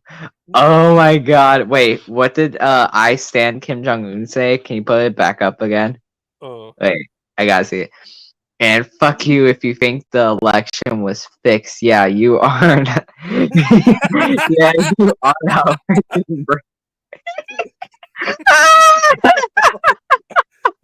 Oh my god, I have a colleague who actually interviewed that Boogaloo boy that Jimmy Dore interviewed. I actually went on his show. So he told me this that I remember he believes like the election might have been like there might have been like some like irregularities with the election because our leaders are mostly chosen for us. Like that's kind of a good point, I would say. But the one thing is, I don't believe it was rigged. I believe the Republicans were mostly trying to rig the whole thing entirely. It wouldn't surprise me. Oh yeah, I was seeing all this shit. They were trying to appoint their own electors so Trump can easily have it. I remember Jason Arua reported a story about like the Arizona GOP trying to fucking make a law where they can easily revoke the certification of the results and take away the electoral votes away from the winner of the state of Arizona. What the fuck? That shit's crazy. It is, and we'll discuss this more when we get done with this. Yeah. Hilarious. I don't know if this is attention. This is the funniest shit I've ever seen from Geeks and Gamers. Oh god. Even the slightest. It's over. You're done. You've already lost. You'll never win at that point. You never been the knee at all. You never apologize. You never compromise with this group of people because they've proven over and over again that if their sole focus is identity politics, then there is nothing you can do that will ever. What the fuck are you doing right now? You're playing identity politics with a fucking toy. I mean, I don't know how anyone could actually. How could the judge actually freaking take you seriously? You're a fucking. How could joke. anybody even take this guy fucking seriously? He's a joke. Oh god, he gets triggered over a toy. Please them. Most relationships, most situations with normal thinking people allows compromise. It allows conversations. It allows back and forth, give and take. That's normal thinking standards. With social justice weirdos, there is no normal thinking standard. There is no compromise. Weirdos, aren't you acting like a weirdo right now, getting triggered over a goddamn toy that you probably don't even fucking play with anyway? And you're like, how old are you? 40 something? Oh yeah. I think he might even be near his 50s or some shit like that. Oh my fucking god. This guy's like about over 10 years older than I am, and he's acting like a fucking child. There is no give and take. There is nothing like that. You can never bend the knee in the slightest. Any weakness you show means you have lost. Do not ever give them anything, because you will continue to spin and twist and squirm, and they will continue to demand and move the goalposts over and over again. That is where we are. But Hasbro can go straight to hell. Hasbro can go straight to hell. They can try to sit here and pretend that this announcement, basically with this damage control, they can pretend like they had a plan. They didn't have a plan. They basically, their plan backfired on them. The social reaction was too much negativity, so they have dialed it back. They can all kiss my ass. It's absolutely ridiculous. But that's what we're going to continue to do. We're going to continue to call out. We're going to continue to hold these people accountable. I'm not going to respond to your tears. I'm not going to respond to your cries. I'm not going to respond to your angry tweets. If I make too many, why are you even responding to this, Geeks and Gamers?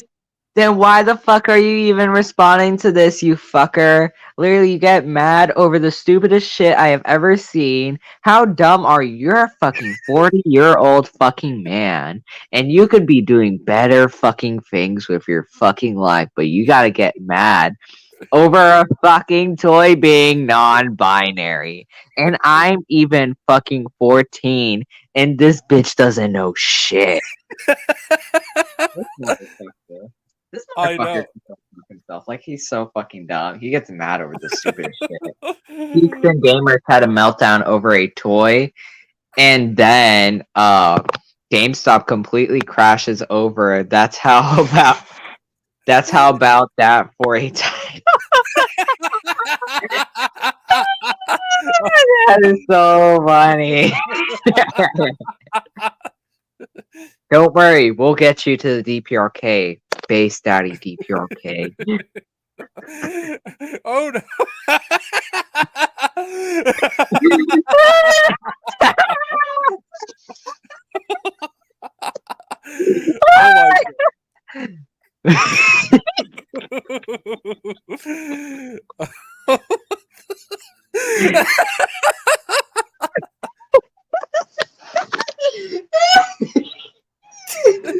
Oh holy shit!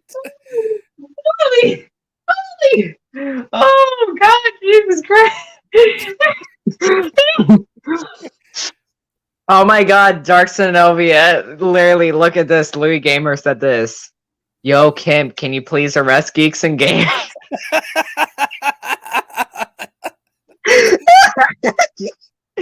Oh my god. Maybe all of his employees will quit after seeing this video. I mean, after all the people get fired for making stuff on social media without their employer doesn't approve of it. Oh my god. Okay, let's continue. Let's continue with this. Continue to complain that I make too many videos, too many negative videos, then that means I'm doing something right, because I love offending the easily offended. That is the best thing I can do. The more I can offend the easily offended. You're offended over a goddamn toy. Who the hell are you to call everybody else snowflakes? Holy shit!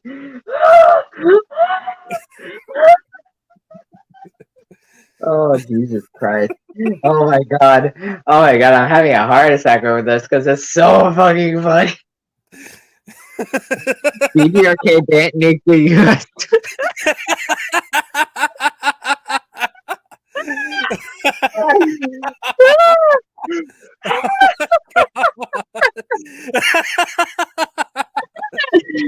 Please, DPRK, please save us. You're our only hope. From this insanity.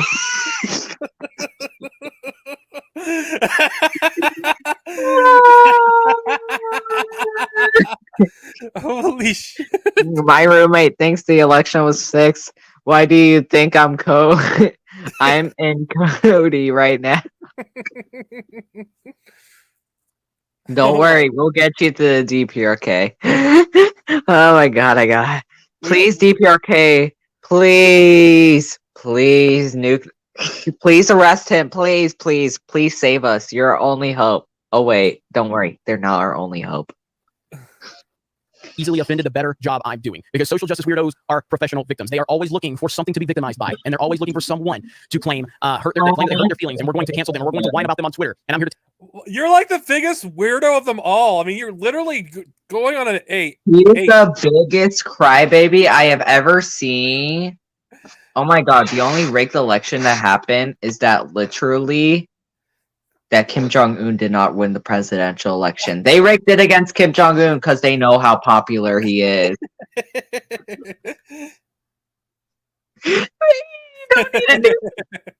To nuke, maybe somewhere else, or someone will have such a massive meltdown and end up going super dumb. Rig the next election for DBRK news. In my own head, canon SpongeBob is gender fluid because a few jokes where he pretended he was a woman. Also, SpongeBob resexless. Please don't make the DPRK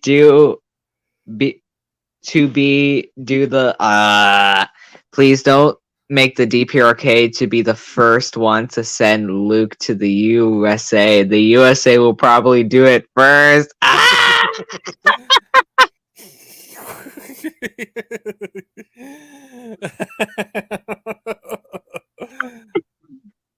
Oh my god.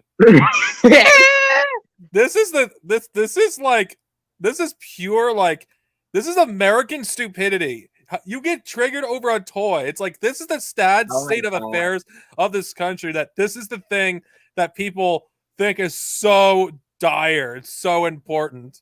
Can I say something? This Go country ahead. is illegal.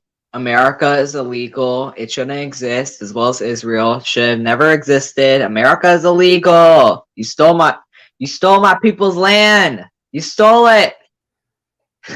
Let's see what more the settler has to say. Tell you that I don't care. I will continue to call the bullshit out because I see what is happening across the board. And plenty of others around the internet and YouTube are seeing it as well. And shout out to all of them. You guys have a great day. Thank you very much for checking out this video. Check out geeksgamers.com, our website, where you can sign up for free. You can sign up for free. You can jump in the forums and have a discussion. You can also sign up for $3 a month minimum, and that helps us continue to grow the brand. It will get you exclusive access to some of our content, and it will get you in line to be part of the alpha and the beta testing phase of our app, which is currently in the works. You guys have a great day. Thank you very much for checking out this video, and we will talk to you later.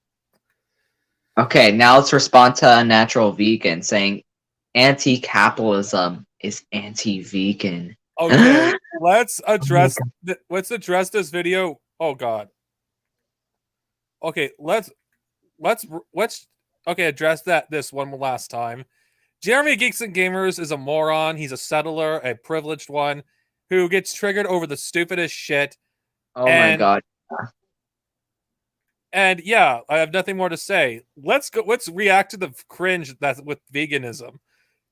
Oh my god. Wait, it's loading.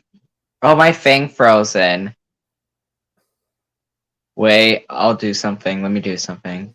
Oh, you can send it to me, and I can just share it on my end. Oh wait, my thing just froze up. Oh, okay. Well, that sucks. I did too. I mean, what the fuck? That's like the most cringiest thing ever. Sorry, my thing froze. I'll get the link. Oh my god, it's so funny. Unnatural vegan. No wonder why she's called the unnatural vegan, because she's very unnatural. Oh my god, because she's a capitalist pig! Okay, did you give me the link? Wait, I'm getting it. Don't worry. Don't All worry, right. Darks. You'll get it. This is the longest stream I've ever done. Who cares? I've done way longer streams than you do. And you have streamed way longer than me. Because you've been on YouTube way longer than me. That's true, but I normally, once I get to 2 hours, I usually stop. But this is the exception because it's one of those streams that's a special kind of stream. Yeah, we have too many guests here. Oh wait, I'm the only guest. Okay, did you get the link? Unnatural vegan is wrong. Is that the video? No, it's a... Wait, let me see. Let me check Okay. Anti-capitalism is anti-vegan. I got it. Yeah, that's what it is. Do I feel I'm gonna be cringing really hard at this? Please do, because I remember Obnoxious Anarchist did this shit as well.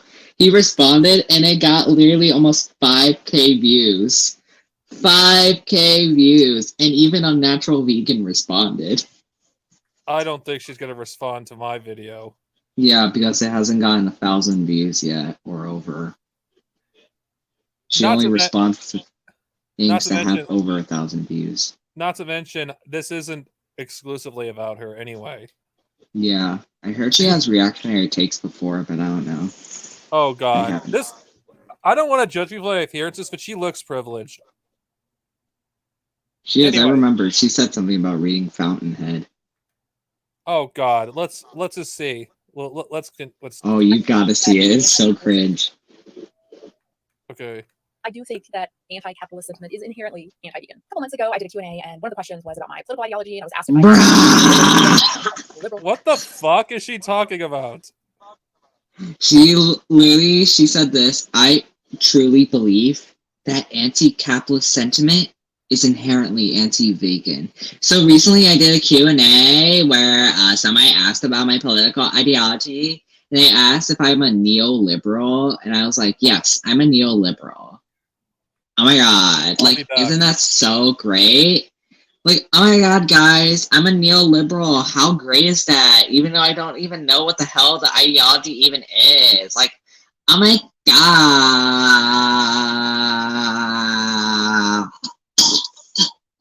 Oh, damn it. Save us, Kim Jong-un.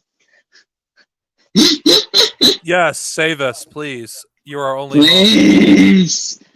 Please, save us, Obi-Wan Kenobi, aka Kim Jong-un. Please save us, Supreme Leader. Oh wait, can Internal President Kim Il-sung help us? We should...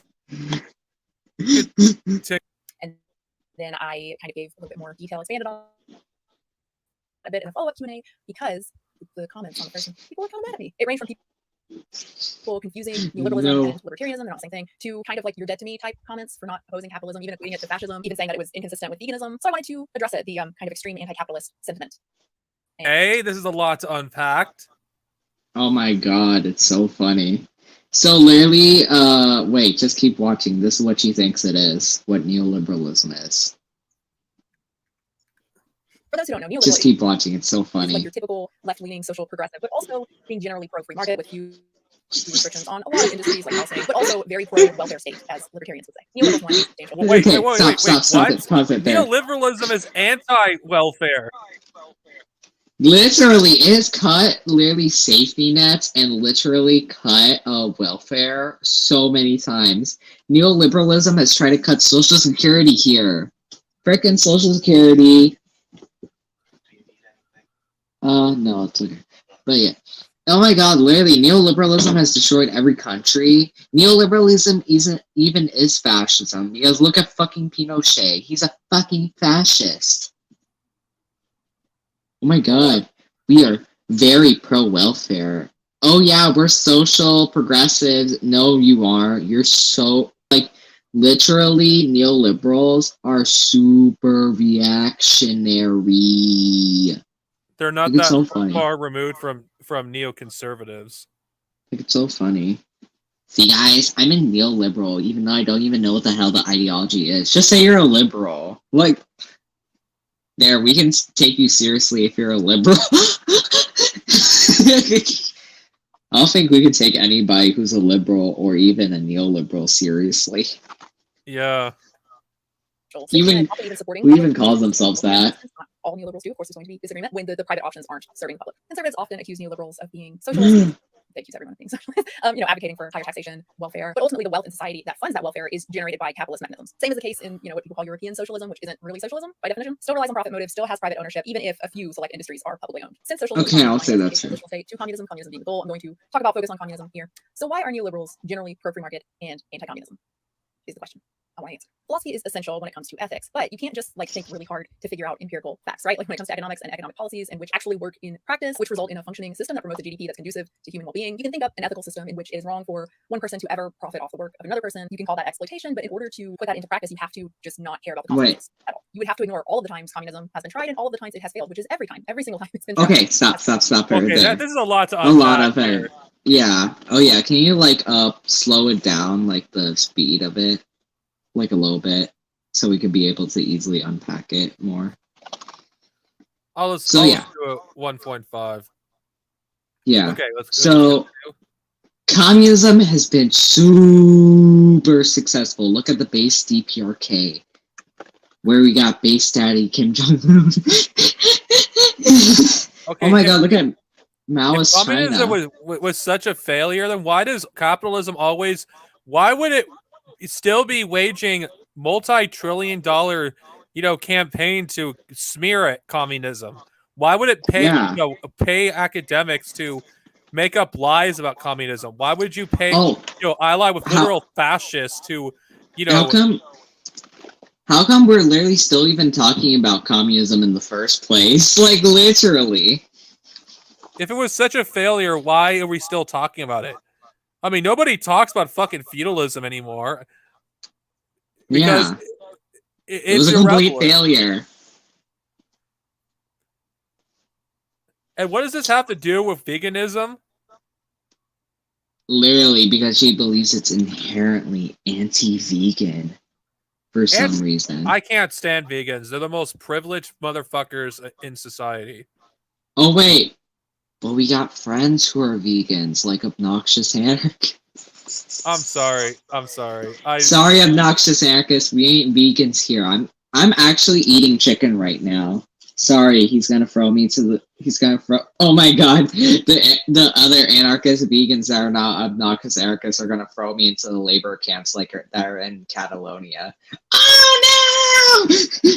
Because I don't eat. Because I do eat meat. Sorry, I had to. I don't hate all. Sorry. I don't hate all vegans. Yeah. I just think most of them I've encountered are freaking privileged as fuck. Yeah. Oh my god. Fuck you, because you eat meat. Meat eater. Go to gulag. Let's progress to this. Yeah. Graph. Please. Has failed. It has caused immeasurable suffering and death. I'm a consequence. Being vegan just got a whole lot. Breathe deep. Consequentialist. I care about consequences in terms of suffering.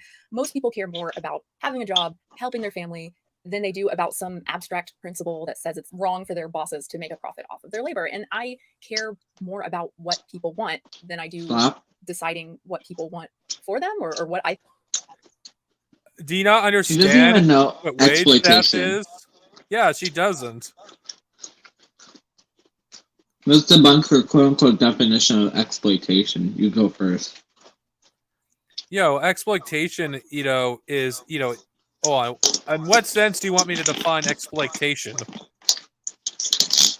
Literally how it actually is, like how it actually works, like how literally a boss exploits you. I'll give my own definition of exploitation. Exploitation is taking advantage of people that are in lower positions of power. People who have no other choice between either they work or they starve, and they're desperate. That's exploitation. Basically work them until they die, basically, without even actually being paid anything, really. Yeah. That's kind of a little bit of an easier definition that I think we can drill for her thick skull. Oh my god, it's so funny. But keep going. I think is better for them based on some sort of cosmic justice. Injustice in and of itself is not harm. It's only harm when the consequences of injustice actually harm people or sentient beings. And that harm can range from material harm, disease, lead in your water being shot, to immaterial harm like damaged self-esteem. There may be some level of inevitable harm there when we're talking about capitalism. I'm sure there is, but that only matters if there is an alternative that is better. That if the harm that capitalism causes that's is worse than some communism. sort of That's evidence. socialism. That's easy to say that when you live in a country that has been basically burning every country throughout the world. It's so easy to say that. Oh my god, look what they did to Cuba. They exploited it. They did all this crazy stuff. Literally, my Cuban side of the family used to be slave owners. They were prosperous under that. They were almost millionaires. Because we were exploiting people of color in Cuba, and we had a dictator there that the United States appointed, aka Fulgencio Batista. Alternative, but there is no evidence-based alternative, or there is one, but Yes, the there evidence is. goes to the opposite. Socialism has been successful. I mean, have you not? Literally. Do you not know what colonialism is? What imperialism is? Do you not know how every one of these socialist countries were attacked by the United States and its allies, and still are attacked? Like, for example, I remember in Gaddafi's Libya, they had literally a house. People had housing, education, free electricity. For example, in the DPRK, there's no homelessness. Literally everybody is literate. You are provided with healthcare, education, electricity. Oh my god, it's so scary. We're given healthcare and a house for free. Ain't that scary? Ain't that scary, Dark Synovia? That communism gives you a house. Yeah. Dun dun dun. And healthcare.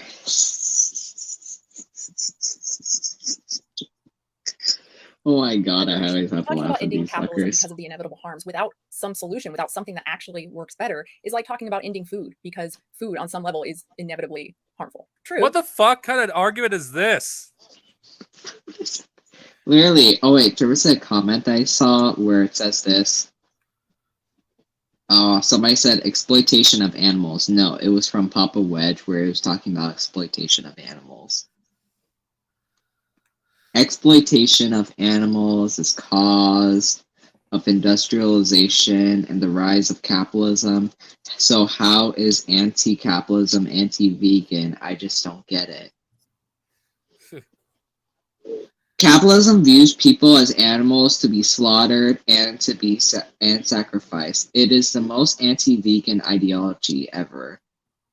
Then why didn't you make Unnatural Vegan? Why didn't you make a video saying this? How capitalism is inherently anti-vegan. Oh wait, because I literally am a neoliberal. Like even who the hell calls themselves a neoliberal? Hey guys, hey guys. Oh yeah, hey mom, hey dad, see you guys? I'm a neoliberal. Nobody. Oh my god, in TikTok there's literally a hype house called the Neoliberal Hype House. What? The neoliberal hype. Even a Dangus makes fun of them every day. Like, made fun of them about literally the India strikes. Yeah. Neoliberal hype house. Get the fuck out of here. Exactly. Anyway, let's continue. Let's see what more of this Yeah. person has to say. But, you know, maybe dying is worse. Regulated capitalism with a strong safety net is the best system we have based on the systems we That's actually social democracy. Then why don't you advocate that? Why don't you say, hey guys, I'm a social democrat? Then we can respect you more, and then we can actually take you seriously. Oh wait, we still can't take you seriously. Oh yes, oh yes. Regulated capitalism is, you know, is the best kiss system. Yet the people who suffer under the boot of capitalism, which is the people in the third world, you know, that their exploitation increases. For, you know, do you think these, you know, things come out of nowhere? No, they don't. Do you think fucking, you know, capitalists who exploit people in other countries are, you know, they're just going to increase their suffering? It's like you're not offering a viable alternative yourself. You're just doing the same garbage that has been debunked time and time again. It's so funny. probably quite a bit more welfare than we currently have in the US. It's unreasonable to advocate for hypothetical alternatives when they range from untested to repeated failures. Again, you can't just and why did they fail? The Soviet Union. Yeah. You're saying we can't learn from previous experiment? You think capitalism hasn't had its own blunders? Oh, but it's only a failure if it's anything but capitalism. reason out the ideal economic system for humans or for a particular country without evidence in practice. That's not being rational. It's not being scientifically minded. It's being dogmatic. I've talked before. There's data to support that the quality of life is actually higher under socialism than capitalism. Oh my god, literally, watch the Kim's video on socialism, a higher quality of life. Literally under Romania, even under frickin' revisionists like Nicola Ceausescu, where literally people had jobs. People had jobs, they had housing. They were given more opportunities. They had a better quality of life under frickin' revisionists. Even frickin' revisionists give them a better quality of life. Like Khrushchev and fucking Deng Xiaoping. Like, it's so fucking funny.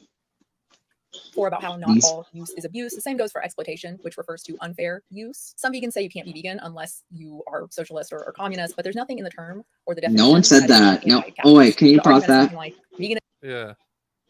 No one ever said you can't be a vegan without being anti-capitalist.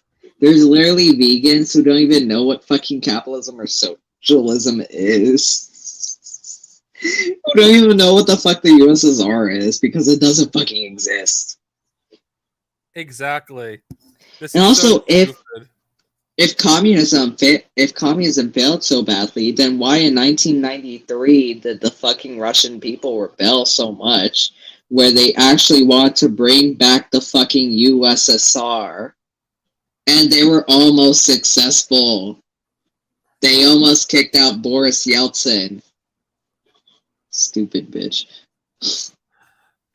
Veganism means no exploitation. Exploitation is capitalism. Therefore, veganism means no capitalism. That is exactly the truth. Yeah, because we're against animal exploitation. We are actual animals, and we are being exploited. What does she not get? First, you have to accept the very specific Marxist definition of exploitation / capitalism, which is essentially begging the question when you define anti-exploitation as requiring Marxism because you've defined capitalism as inherently exploitative. I don't think she ever read Marx. No one actually she probably reads Marx. hasn't. I mean, even anarchists read more. Even literal like Khrushchevites and Dangus read more Marx than this bitch. Accept this definition, the Marxist definition of exploitation. I think it's much better defined as unfair use, and what exactly that means is a lot more complex. Is there sometimes or even often exploitation in capitalistic systems? Of course. There are unambiguous cases, like obvious cases of exploitation, like wage theft and broken contracts. The same with animal agriculture. No choice is given to the animal, obviously. And then why aren't you anti-capitalist, a natural vegan, if you're talking about how animals have no choice? Be or any sort of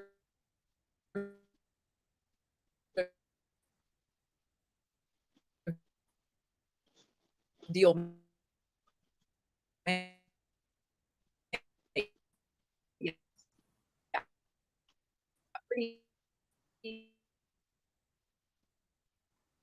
Sorry, mine is glitching. Oh god, it froze. Can y'all hear me?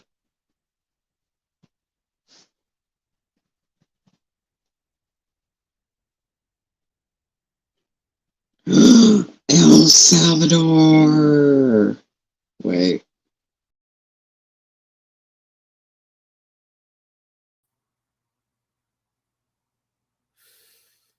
Okay. Wow. Okay, Falcon General is not on the stream at this moment. I hope. Oh god. I'm gonna wait for Falcon General to come back because there's so much wrong with this. I'm not a vegan at all. I don't know if I could continue this stream after this. Anyway, okay, she showed up. All right. Sorry about that. Yeah, sorry, it froze on me for a bit, and the whole It thing froze froze. on me. It froze on me for a bit too. Yeah, so somebody said that. So, now a natural vegan. I can't. Oh my god, something about El Salvador. What did I miss? You didn't really miss much. I honestly, regarding this lady, like you're never gonna get capitalism the way she wants it or envisions it because it has never existed. Capitalism, the capitalist class will always, you know, destroy any regulated capitalism that you built because that's not what goes against it goes against their interests. Having regulated capitalism. Yeah, it's so weird. And also, like, oh my god, you know how libertarians are like, we're not living in, or anarcho-capitalists are like, we're not living in a capitalist society. We're living in a crony capitalist society, which is still capitalism. There's no such thing as pure capitalism. It's always like, cronyism. Or pure communism. Like, literally, Marx is not a Marxist-Leninist or a Maoist or anything. He was just Marx. Marx was literally just a scientific socialist. There, Let's continue. Yeah. Still struggle with monopolies. But that doesn't mean communism is the answer. Which brings me to the second problem. There is no evidence for the reason we can say animal agriculture is wrong is because we have well-established alternatives. We know humanity can survive on a plant-based diet. We can grow plants, we can grow only plants, we can feed the world's population, and we can do it without animal products. Yet the capitalist class won't do that because it's not profitable. Yeah. It's like even though the capitalism is impossible to do this under capitalism. What the hell are you trying to argue? Like, literally, she makes no sense at all about literally talking about this. Like, literally, communism is the answer to ending animal exploitation. Even if you have regulated capitalism, it's not going to solve the problem of animal exploitation at all. Like, literally calls herself a vegan. Oh my god, see guys, I'm an unnatural vegan. No wonder why she's unnatural. Because she's a neoliberal. Even hardcore neoliberals would disagree with her. Yeah. They clearly would. Oh my god, remember when I was talking about the neoliberal hype house? In that hype house were a bunch of young people. A bunch of young people. See guys, we're the neoliberal hype house. Kids being neoliberals. It's so weird. People are weird these days. Save us, DPRK. I'm gonna continue. Please. We should continue this. We Yeah. just need a shift in the market, one product instead of another. If there were evidence that veganism had the same catastrophic consequences that communism does, like we couldn't grow plants without manure or we didn't know how to make B12, then we couldn't say animal agriculture is wrong. We couldn't advocate for its abolition because we would have no viable alternative unless or until like clean meat were a thing. Morality is a product of choice. When it comes to dietary habits and food production, we have a choice and we need to start making. No, we don't. Most people don't even have the Bruh. choice because of financial reasons. It's like, what the hell are you talking about? No one has the choice to be a vegan sometimes. Literally, even poor people can't even afford the vegan products because they're so expensive. Like, literally, oh my god, let me try this vegan olive oil soap. Oh, wait, it literally costs like $16 to get this. Like, Jesus Christ. It's like communism would solve these problems. So Yeah, literally. Communism would make them way cheaper or even literally free, even. this is They ridiculous. would give, literally, planned economies give you what you need. Not everything you want. Literally, what the people's needs. It makes people's demands. They make their needs. Yeah, this is ridiculous. Like the average, this is like the big. This woman is privileged. Honestly, if I didn't know anything Like, about it's so funny. vegans, I would say I cannot stand vegans because they're privileged, and this woman is so privileged. Like, literally. Also, I'm going to try to eat some. I'm going to try to be more of an omnivore because I eat too much meat and I don't want to be like Michaela Peterson with her carnivore diet or literally like Jordan Peterson. Oh my god. I would. I'm just gonna let's try to get through Yeah. as much of this as possible. Yeah. The right So choice. funny. When it comes to economics, the claim that we have a viable choice in communism just is not true. None of this means that Bruh. we shouldn't research economic theory and try to find something better. Just like in the hypothetical can't be vegan world, hopefully we would research how to make B12, how to farm without manure. What it does mean is that it's wrong to advocate for abolishing capitalism based on some hypothetical work and basically illegal. What? I was born. Hypothetical. How is that even hypothetical? Everybody's talking. Hold on. Hold on. Isn't that what she believes? Honestly. Let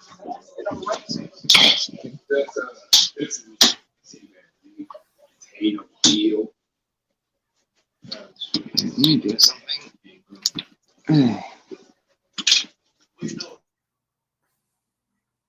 Anyway, isn't that what she believes? I mean, this is ridiculous. I mean, my God. I mean, seriously. I mean, this is dumb. This is beyond dumb. I mean, this is beyond stupid. I mean, seriously, this lady, claims to, okay, whatever. How do you have any choice, the people, to be vegan when it's out of reach for most people? The general population cannot afford to be vegan because of how insanely expensive most vegan products are. Anyway, I'll be back in a bit.